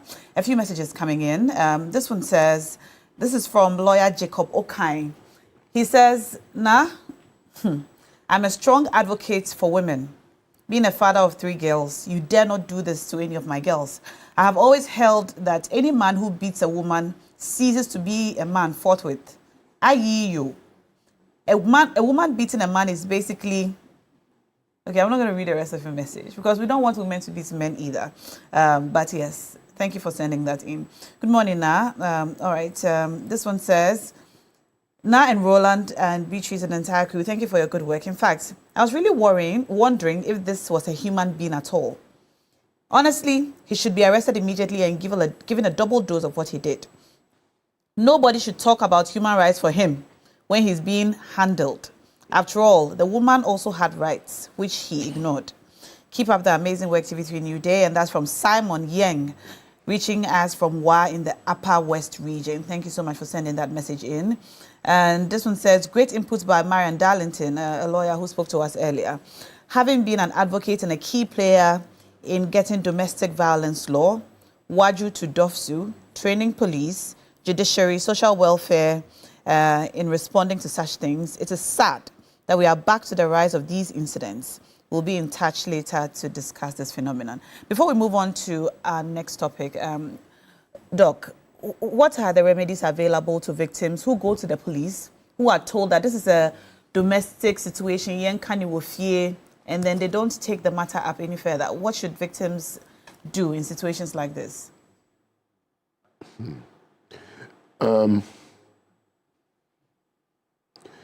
If your local police department, the police station, refuses to do the right thing, find a phone number for DOFSU. You know, I don't know if there is a DOFSU officer in every station. I don't think so.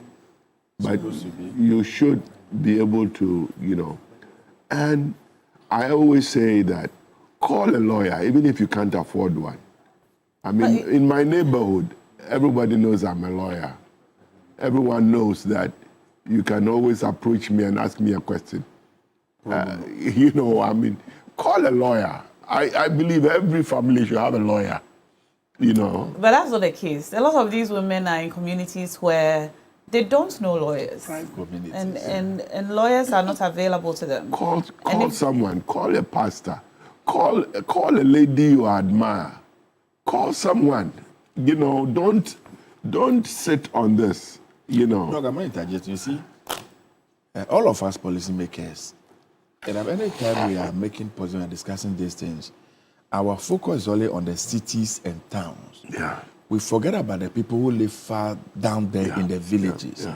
And the fact that not many of them are literate. You understand? So the name lawyer alone scares somebody away. The police station alone is scary. And so there are several people who are living with things in their rooms and dying minute by minute, and they don't have anybody to talk to. They pack their things and go to their homes. Their parents will sack them. Go so even the family cannot protect the woman. It gets a point that we hear this things on daily, but don't we? We do. And so, I'm sorry, Doc. I agree with you. So I am of the belief that it's about time we really started talking about education. You know, our institutions, I'm going to get clubbed for this, but our education institutions have become just academic factories. That's true. That's true. We should return to those days when we talked about civics and life skills and really give children, students, a holistic appreciation of what life is about. I think we're not doing that, you know, and especially these days where all the things that we learn by rote, and the memorization is all becoming superfluous with AI and all that. We should look again at our educational system and teach these things. You should come out of our system with self-esteem, enough of it, that you wouldn't allow anyone to do this to you. And I'm not blaming the lady. Because you said you follow in the church, and I don't know what training the pastor himself has or herself has. So it is a serious problem, and it is something that our government should look at. You know, we really need to look at preparing our children, preparing us for life. How can we deal with this particular situation, this particular man, this particular situation, so that it deters other men who think that this is all right from doing so? I think there's enough evidence to put him before the law. Mm-hmm. Someone has said that his trial should be televised, for example, or he should be given the maximum sentence if he's found guilty. Well, even after what we've seen, the man is still entitled to have a fair trial. That's the aspect of law that I don't like. Well, that's the aspect of law that, lawyer, I'm sorry. No, but I wanted to find out, is televising right? a trial unfair? Is that the case? That is a matter for the judicial service and perhaps the judge to decide. You know, it's not... it's supposed to be private? Well, it depends. You know, there are cases where we decide that in the interest of the public, you can televise this, you know. But you need to look at the rights of the accused as well, and to realize that no one is guilty until he or she is proven so, beyond reasonable doubt in a criminal case like this one. So I think the law should take its course. Kudos to the tenant who was brave enough to do this, even in the face of the abuse and insults from the man's sisters. But I think we need really to teach life skills. Our schools should be doing more than getting our children to get 3 A's and 6 A's and what? You know, we need to do more than that. You know, and getting it's more than academics. Trophies for math and science quiz. These are all great, you know, but at the end of the day, we are preparing them for life. All right. Thank you so much, Doc. And Fred, I saw that you were not agreeing, but yes, no matter the situation, everybody deserves a fair trial. So we just accept it. That one is that we just accept instead it of and we maybe move on. trying the person go and put Martin Sawam community. If you want to use it as a deterrent, community service. Everybody is passing the morning. There's the man who beat their wife to pop. Those days in the school, they'll put a placard around your neck. I will not come to school late again. I'll sweep my plot. You know, those things, they look trivial, but they impacted us so much. You don't ever want to be in that state. I'm going to put the person in one. Everybody will forget about the person in no time, and then everyone went deeper. All right, so we're going to turn our attention now to our second topic. We're looking at the 2026 budget and allocations, the health sector. But we've been joined in the studio by our third guest, Nanayao Sapong, Deputy General Secretary of the United Party. Hello, Nanayao. Hi, Na. You're welcome to the show. Great to have you. Did I see you wearing sneakers? Oh, nah. All right, with the suit, yeah. Cool. We've got cool kids in the studio. We've got cool kids in the studio. But we're also joined in studio on Zoom, I beg your pardon, by our last guest formerly of the Ghana Health Service. We're joined on the phone lines, on Zoom, I beg your pardon, by Dr. Ebenezer Appiah Denchira. He was the former Director General of the Ghana Health Service, and he's going to be joining us particularly to have this conversation on allocations to the health sector. Now, let's just take a look quickly at some brief highlights of the allocations made to the health sector.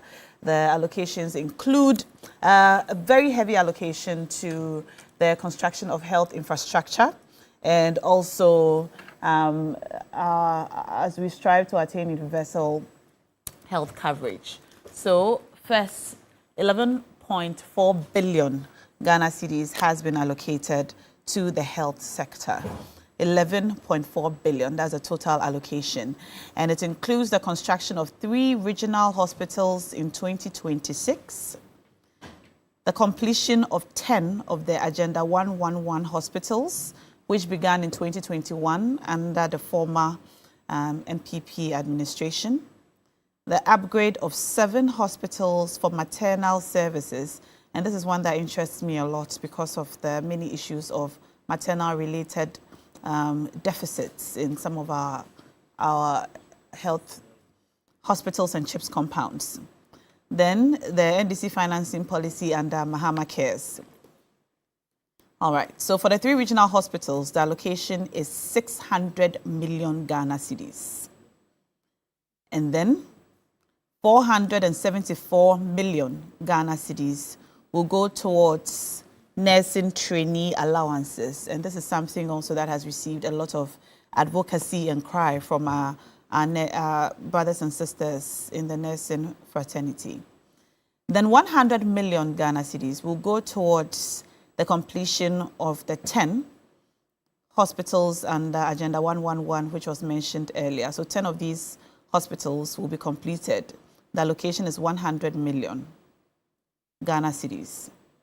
Then 79 million Ghana cedis will go towards upgrading 7 hospitals for their maternal and child health departments, 79 million.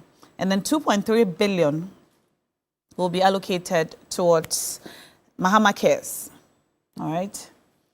Then for the National Health Insurance Scheme, medicines, vaccines, and free primary health care, their allocation is 9 billion Ghana cedis. All right. So these are just some highlights for us to turn our attention to, some of the major highlights. And I already told you what stands out for me. The allocation for maternal health, for mother and child departments in some of our major hospitals, and the completion of the 10 hospitals under Agenda 111, which began a while ago, and which have at the moment not been completed. Now, let's first turn our attention to our guest who has joined us on Zoom to find out what your take is there. Thank you so much for joining us, Doc. Hello, Doc. If you could unmute Hello? your microphone, yes, thank you so much. Great to have you, Doc. Thank you so much for joining us. Thank you very much. All right. So what's your initial reaction to, especially the highlights that we have just shared on allocations for the health service? Well, thank you very much, and good morning to the panelists and you. Personally, I am happy about the allocation because whatever allocation that comes to health, we have to ensure that it's actually going to focus on the SDG 3, that's improving the well-being of the human being. And looking at that, we look at the maternal mortality, that's maternal health, that has to be reduced, child health. We are looking at neonatal infant health. We are looking at making sure that we curb epidemics. And then, like HIV, malaria, TB, also promoting mental health, RTAs, and then universal health in general. So if you look at the allocations, you find that they're actually targeted. Regional hospitals, the health sector, our structure is a pyramidic, more like a pyramid. You have the regional district, first from the national, then regional, then the district, and then the community level. But you see that the regional hospitals, 3 are being constructed. And I believe these are going to the new regions. So it's going to improve access. And I hope we will be adding some other hostels and so forth, because anytime we have the regional hospital, it's a referral unit, and when people come, they need to have a place to rest. And I'm also happy about the Agenda 111 issue, because it's actually continuity, and facilities are going to be completed. Then the upgrading of the 7 hospitals for maternal and child health, that's the emphasis. I'm happy about that. The Mahama Care actually is something talking about non-communicable diseases, the kidneys, the cancers, and then also some infrastructure deficit, which is going to look at. I went down the details. It's going to complement the national health insurance at that level. And I think it's also good. Then, my only problem, or maybe is looking at the details, not enough on the public health area. First, let me look at, I'll come to the public health area, but let me look at the nursing allowance, for example. Yeah. I would prefer that one is also targeted. Nurses who are going to the deprived areas, Afram Plains, have been to, if you're going to place like Yala and so forth, that one, we can give you some allowance so that as soon as you complete, you move in there. I'll be happy about that. But the rest, I think it has to be a general fund, a revolving fund that people can actually access on loan basis. That would be fair. For the area on the maternal care or the Mahama care, or maybe health insurance, I would say that we have a priority area which we've actually been neglected. That's the preterm.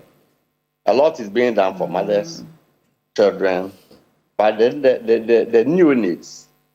Hospitals are built and they don't have neonatal intensive care units. And I believe that maybe the regional hospitals and then the other district hospitals, they will include them. I was just at a summit, neonatal summit, participated maybe just a week ago.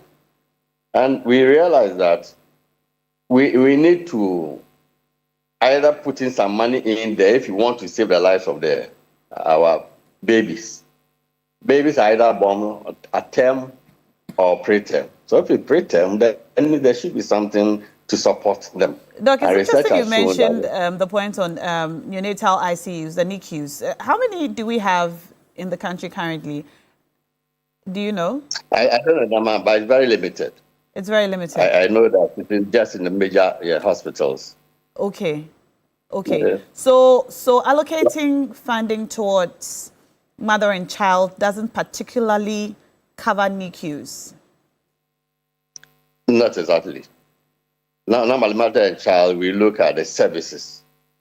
This one is hospitals.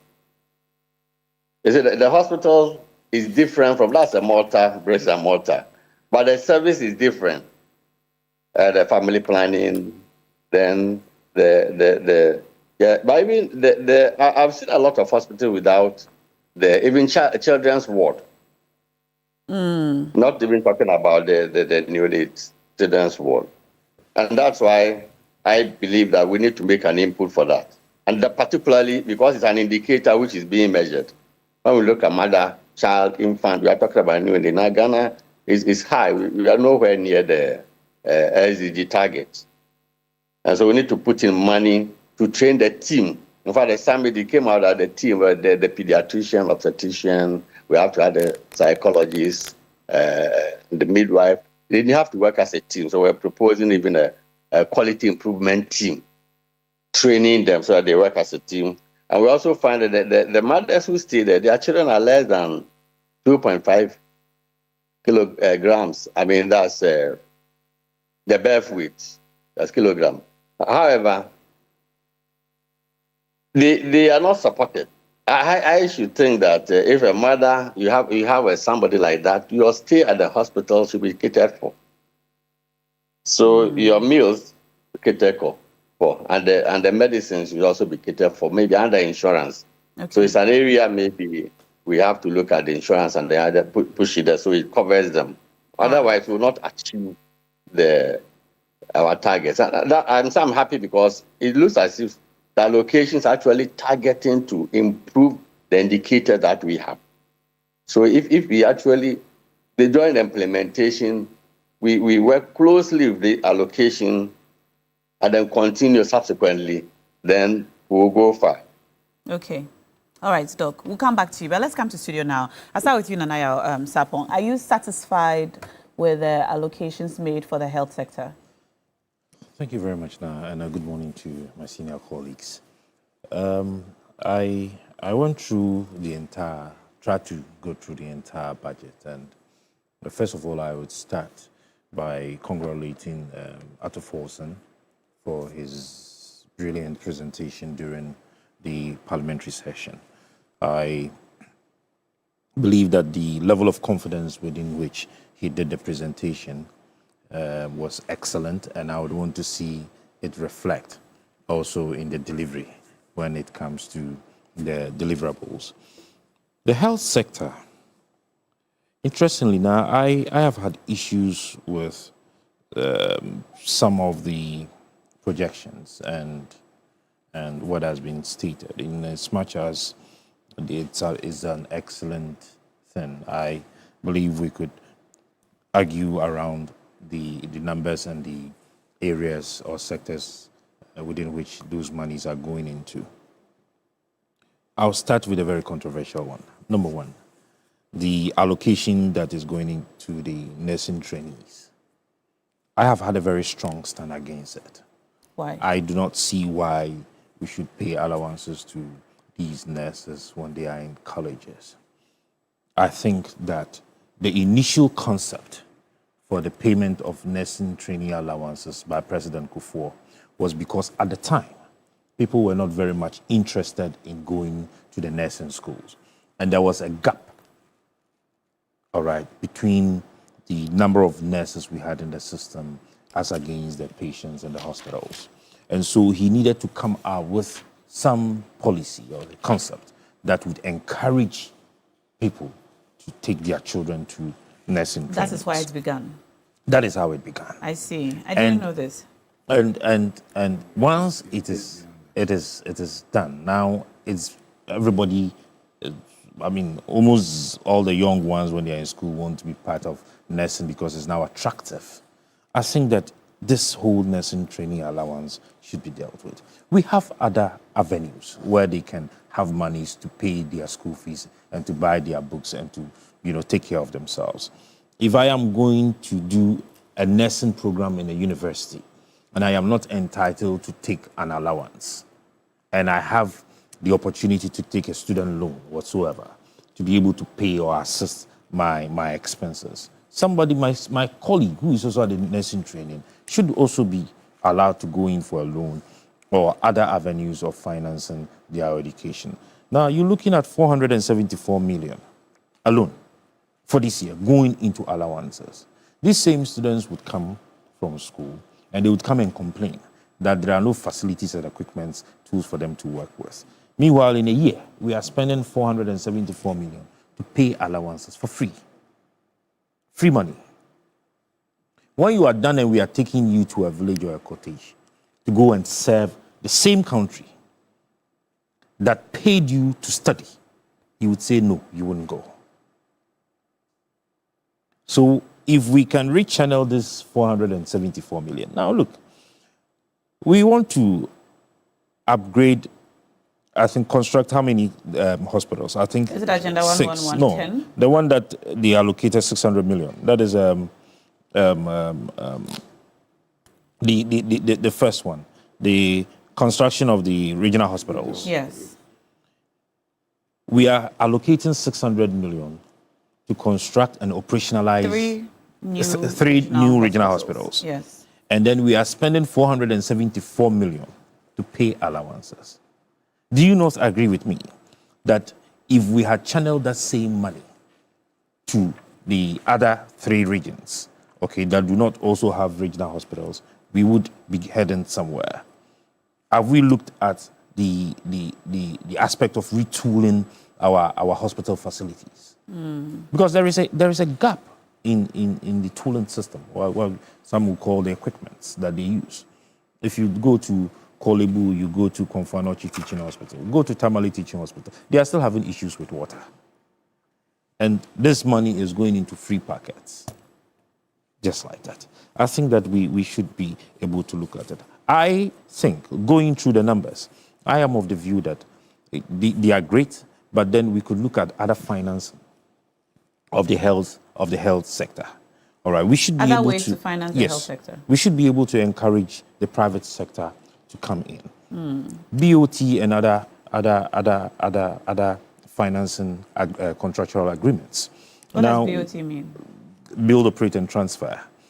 And so, look, we would have the private sector coming in, and then we would be able to create that environment where the banks would even give special rate dispensations to private individuals who would want to venture into investing in the health sector. Okay. Because, you see, building the health facility is not enough. How to operationalize the health facility is a problem. And so you would find most of these buildings empty, without equipment. And those that are not empty, they are in there, but the equipment are even limited.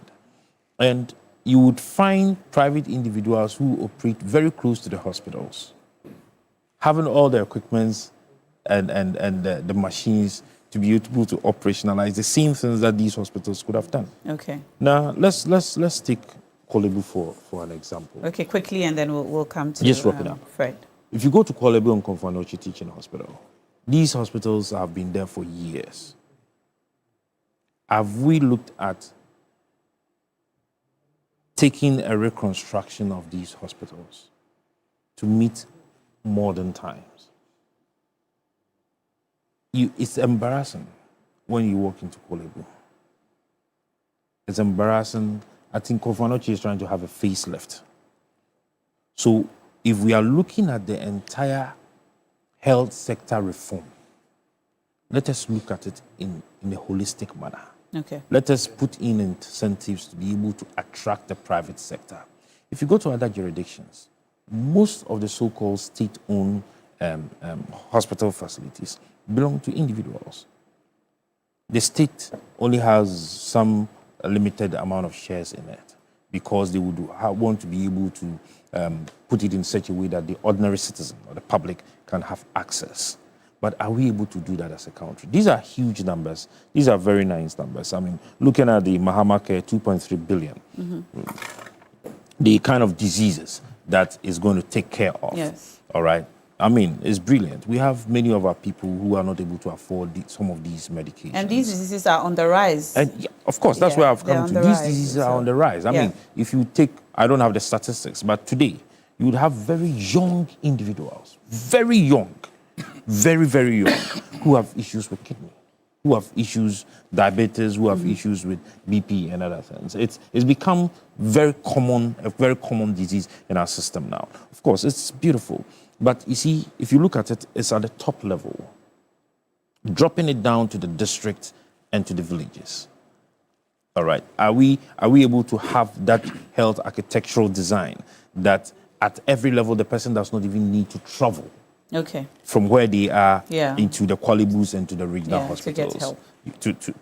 All right. Let me come to Fred. I'll come back to you shortly, Nanayao. I saw you shaking your head vehemently when he mentioned the reason the nursing training allowance began. He's an MP. Do you have a different point of view? Well, first of all, let me add my voice in commending President Mahama and the finance minister for the budget that was presented. So far, almost everybody I've heard around commentary on the budget has commended the government, and people believe that a very good budget has been presented.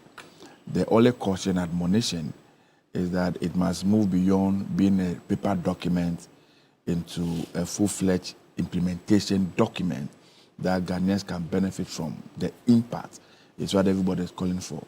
It's my prayer that all the allocations that have been made, we're able to release them on time and put it to good use so that Ghanaians can indeed benefit from it.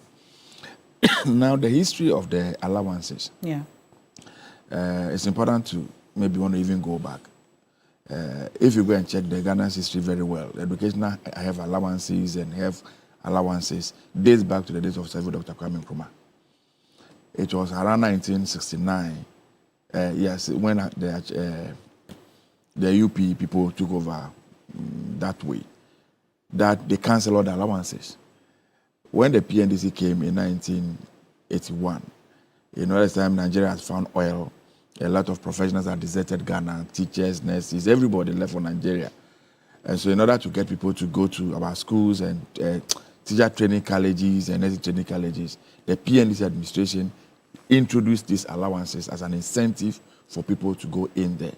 And so the allowance has been there up until 2021, 2020, President Kufuor came in.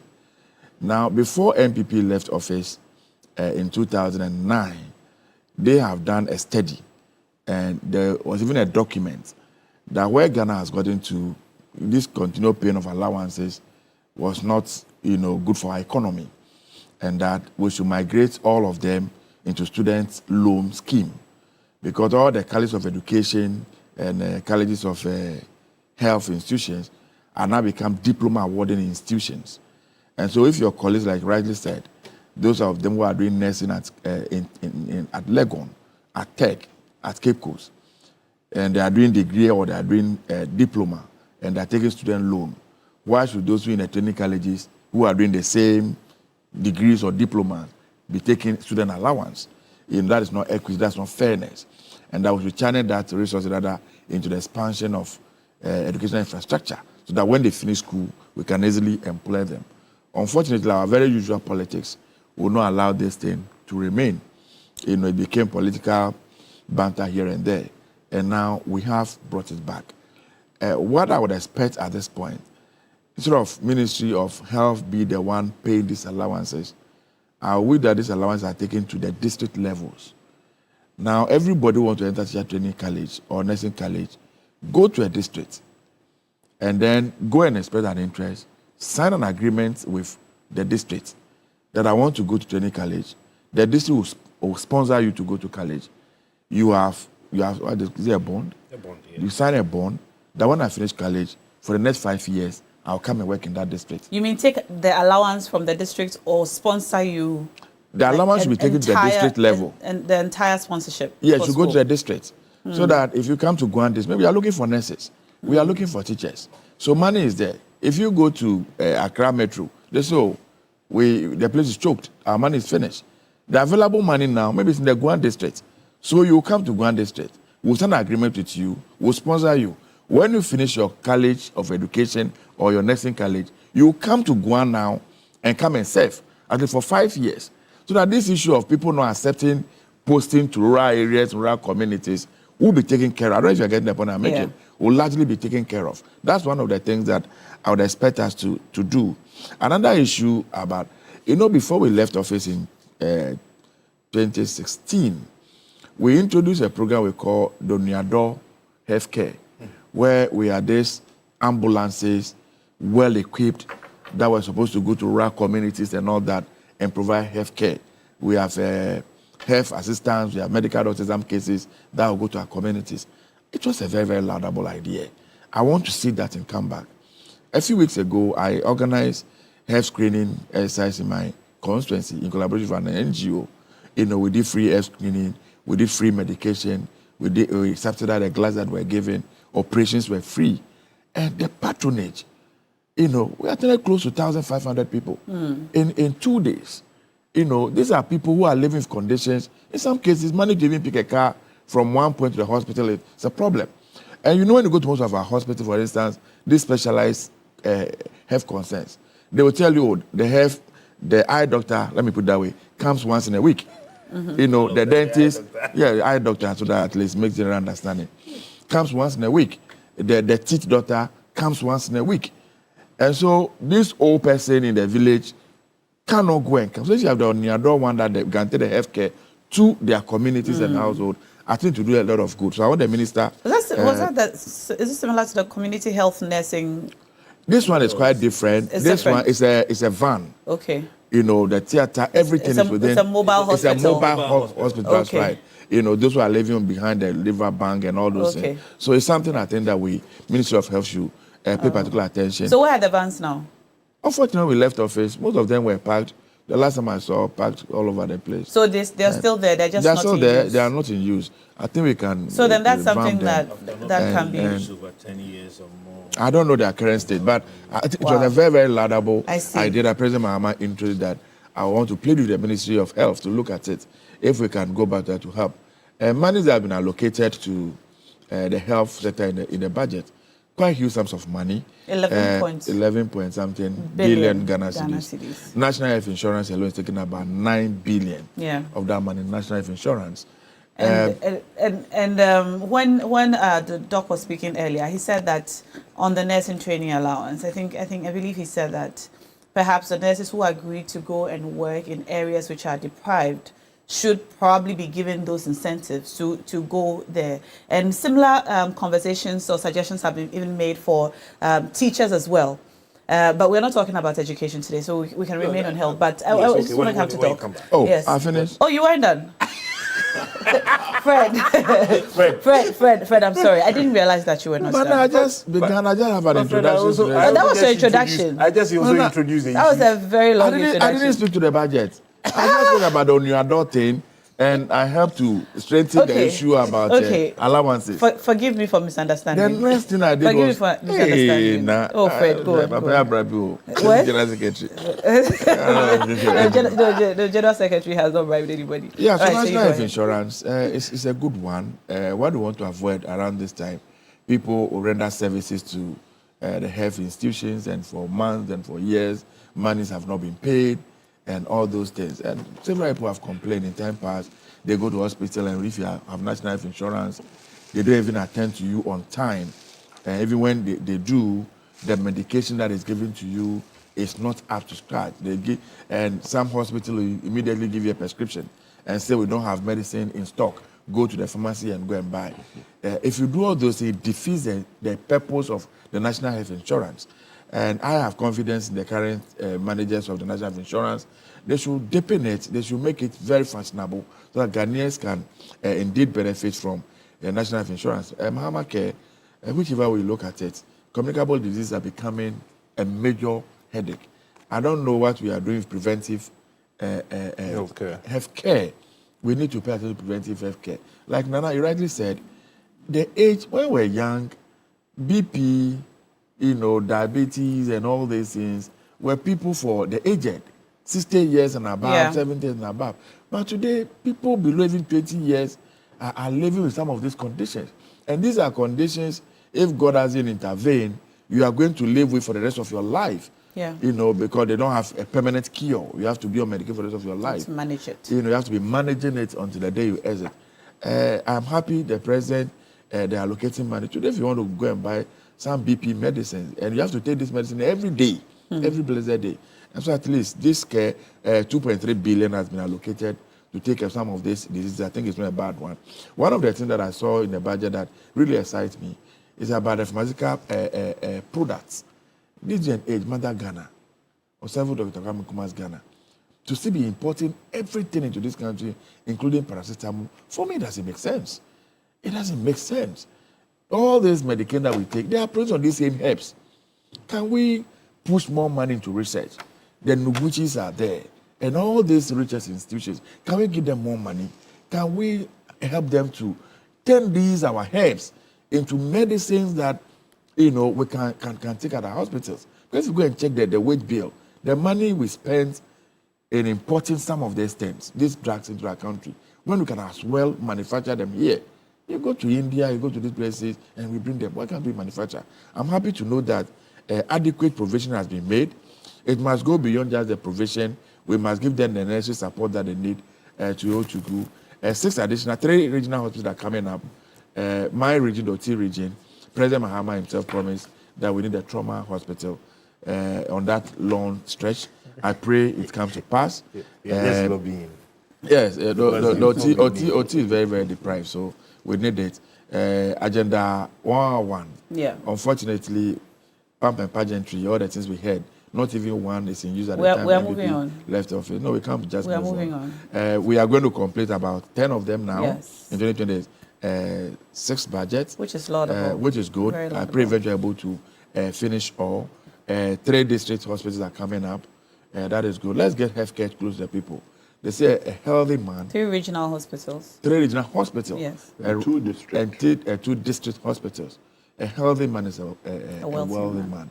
If you go to my district conclusion, all right. my whole district. I have to move on to Dr. Koba now. I have to move on to Dr. Koba now. Yes, we don't have a lot of time this morning. We don't have a lot of time this morning. I'm sorry. Dr. Koba, I'm going to ask you to forgive me in advance for the limited time I'm going to give you to comment on this. Because unfortunately, yes, I think we spent a lot of time speaking about that man who did that awful thing to his wife. Yes.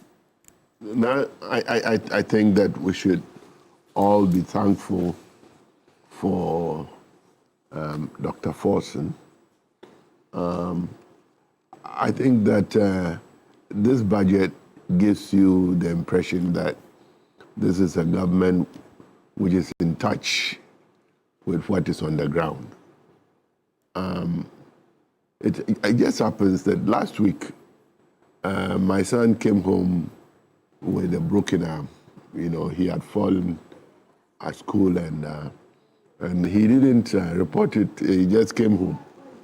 And so the closest hospital to my house is Achimota Hospital. Okay. I wanted to go to Legon. My wife says, they say Achimota has everything that Legon Hospital has. Because, so we went to Achimota Hospital.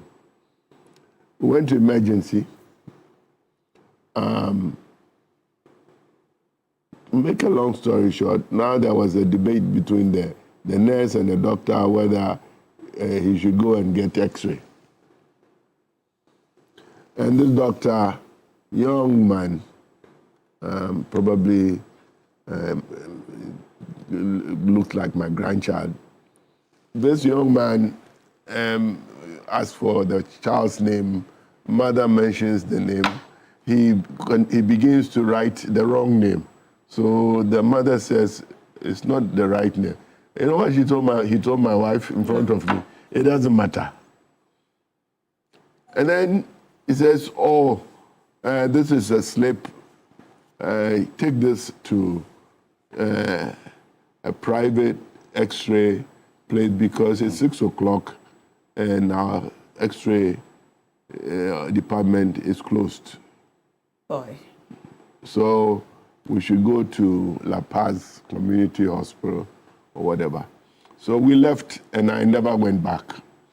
At the end of the day, by 9 o'clock or so, I paid about 1,000 cedis to get the POP on the boy's arm.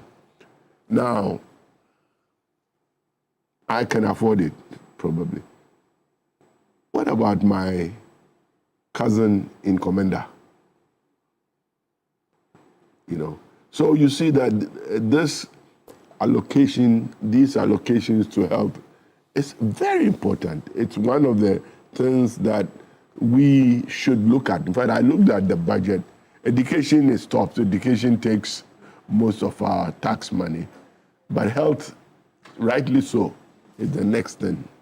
I think I am happy about the regional hospitals, and because usually when there are issues, these are the referral places that people go to. But what I didn't see much was the what do you call those lower level? CHIPS compound. The CHIPS compound. I didn't see much on CHIPS compound. The district assemblies are now building the CHIP compound. Okay. Yeah. But I understand that these assemblies are now going to be well funded. Yes. They are going to give in their own allocation. A lot of money. So I think my only issue again is that I think that the hospitals, we should begin to look at equipment, because any of us who have traveled and seen what hospitals do outside of our country, it's about equipment. That's the name of the game. I was talking about the operationalization of these hospitals. So I'm happy about the allocations. The regional hospitals, that's great. The six new ones for the new regions, that's wonderful. But I think that first of all, we should spend time, as the expert was saying, to integrate the system so that from CHIPS compound all the way to the regional hospital, the national tertiary hospitals, that it's well integrated and the referral system is working seamlessly. Yeah. The last thing I want to say about this Mahama Care, I think it's so important. Yeah. You know, if you are a senior citizen like some of us, you really look at how much money you spend on medicine. Monthly. Monthly. And you say, well, if you have a pension and you are spending this money and it's painful, you can imagine. And the farmers and the traders, our cousins and nephews and the rest who are out there in the rural areas who don't have an income at all. So I think that it is a good effort by the government. It's something that we should look at, because at the end of the day, the Republic of Ghana, all it means to us is a place where we feel taken care of. And for many of our compatriots, if the state is not looking after us, we really don't feel like we are part of the system. Yeah. And so it's a good effort, and I hope that we'll carry it through. And then at the end of 2026, we can look at what they said they were going to do and what they actually did. Yes. Yeah. And see if we are happy. Now, sorry, I have to go back to Doc, on who's still with us on Zoom. I appreciate your mention of the equipping of the hospitals and your mention of refurbishing some of our hospitals like Kolebu. If you've been to Kolebu lately, very specifically, that the neuro department, the building itself. So is it between the refurbishing or renovating and then reconstruction of these facilities? Because if you just want to refurbish, that's simple. Okay. Anyway, let's come to Doc. Doc is still on Zoom with us. Doc, you have the final word now. From your experience as a former Director General of the Ghana Health Service, are these allocations that have been made? You've said you appreciate them all properly, and you've made some suggestions of what could have been included. How sustainable do you think all of this is for the health sector? But that was actually only a preliminary comment because I have details here. In fact, I looked at the priority areas: NHIA, medicine, vaccine, free primary health care. The medicine, I believe we're talking about making sure every region, we have a regional medical store with a production unit there where you can get some galenicals and develop the syrups and the infusions. That one would be very good. And then when we have, I went to the Western North region, I realized that the new region, they had nothing and they were struggling. And then the vaccines, actually it should be vaccines and immunization. So the whole immunization, then move from mobilization to implementation is concluded. And the cold chain, there should be regional and district cold chain units. That's very important. It's strange that some health partners should be sponsoring, paying for vaccines to keep our children healthy. The moment we get a shortage, all our gains will be eroded because the measles will come up, epidemic, polio will come up, all those things will come. So I think we have to take that one to our own hands so that we have the immunization of 13 vaccines, including the HPV, which has been recently added. And then the NHIA and free primary health care. To me, they are together. Sometimes NHIA has been just refunding for sick. It's not sick. For a developing country like us, if it's only for sick, then it will be the actuaries will come out with a much higher premium. But for prevention as well. That is why for all the 7,000 electoral areas, which are the Ghana Health has made the chip zones co-terminals with the electoral areas of the disassembly, so that we could have about 7,000. And as the community is going to home, they have digitalized all the homes, so they know how many people are in each home. It should be home visit. It should be paid for. You go, you're taking care of 5,000 people. You go 100 homes every month, and you are paid something like 1,000 cedis for the home. Because when you go, you take care of the elderly, the BP, the parents, you check their sugar, you check the pregnant, you might advise them, go adolescent, the baby, those kind of things. 100, and maybe another 1,000 is at 100 for the volunteer. Doc, kindly wrap up for me. Yeah, then at a district level, to the supervision, the training, surveillance system should be part of the district because now they are running out of funds. So I think the national health insurance should be expanded to do that, and I've been told that the free primary health care does that. But otherwise, I think it's good. And my only omission is that we have to get a public health emergency fund. Public health emergency fund. All right. Emergency fund. All right, that one is very important. Then maybe support them.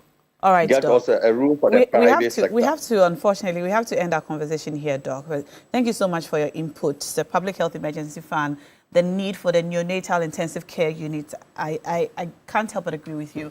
There would have been very amazing inclusions in the statement that was read. And thank you so much, gentlemen. Also, in studio, I wish I could come back to you, but I can't. Our time is totally spent. There is a lack of confidence in our health services. And we need to be able to restore that. You understand? The sense of urgency in the delivery of their services, just as Dr. was talking about, and the retooling of it. Yes, I think Dr. Koba also mentioned that. Retooling of the hospitals is very, very important. All right. Thank you so much, gentlemen. Honorable Fred Agbenyo, Nanaya Sapong, and Dr. Koba. It's always great hosting you on the show. Thank you for coming. And I'm sorry I could not read your messages. Don't give us I want to add tea to it. I want to add tea to it so I can serve you properly. And thank you for watching Big Issues and also for sending in your messages. You're watching TV3 Newday. Stay tuned. We'll be right back. All right. Now, before we go, since Fred was asking for biscuits, you can pack up your day with Milky Way rich food taste of peck shortcake. It's a pure delight. All right. So you can have some. Oh, okay. All right. All right. We'll be right back. All right. But before we go, if you're a salaried worker, you're looking for a university that will prepare your child for the future, then Academic City University is the best choice for you. At Academic City University, we don't just teach.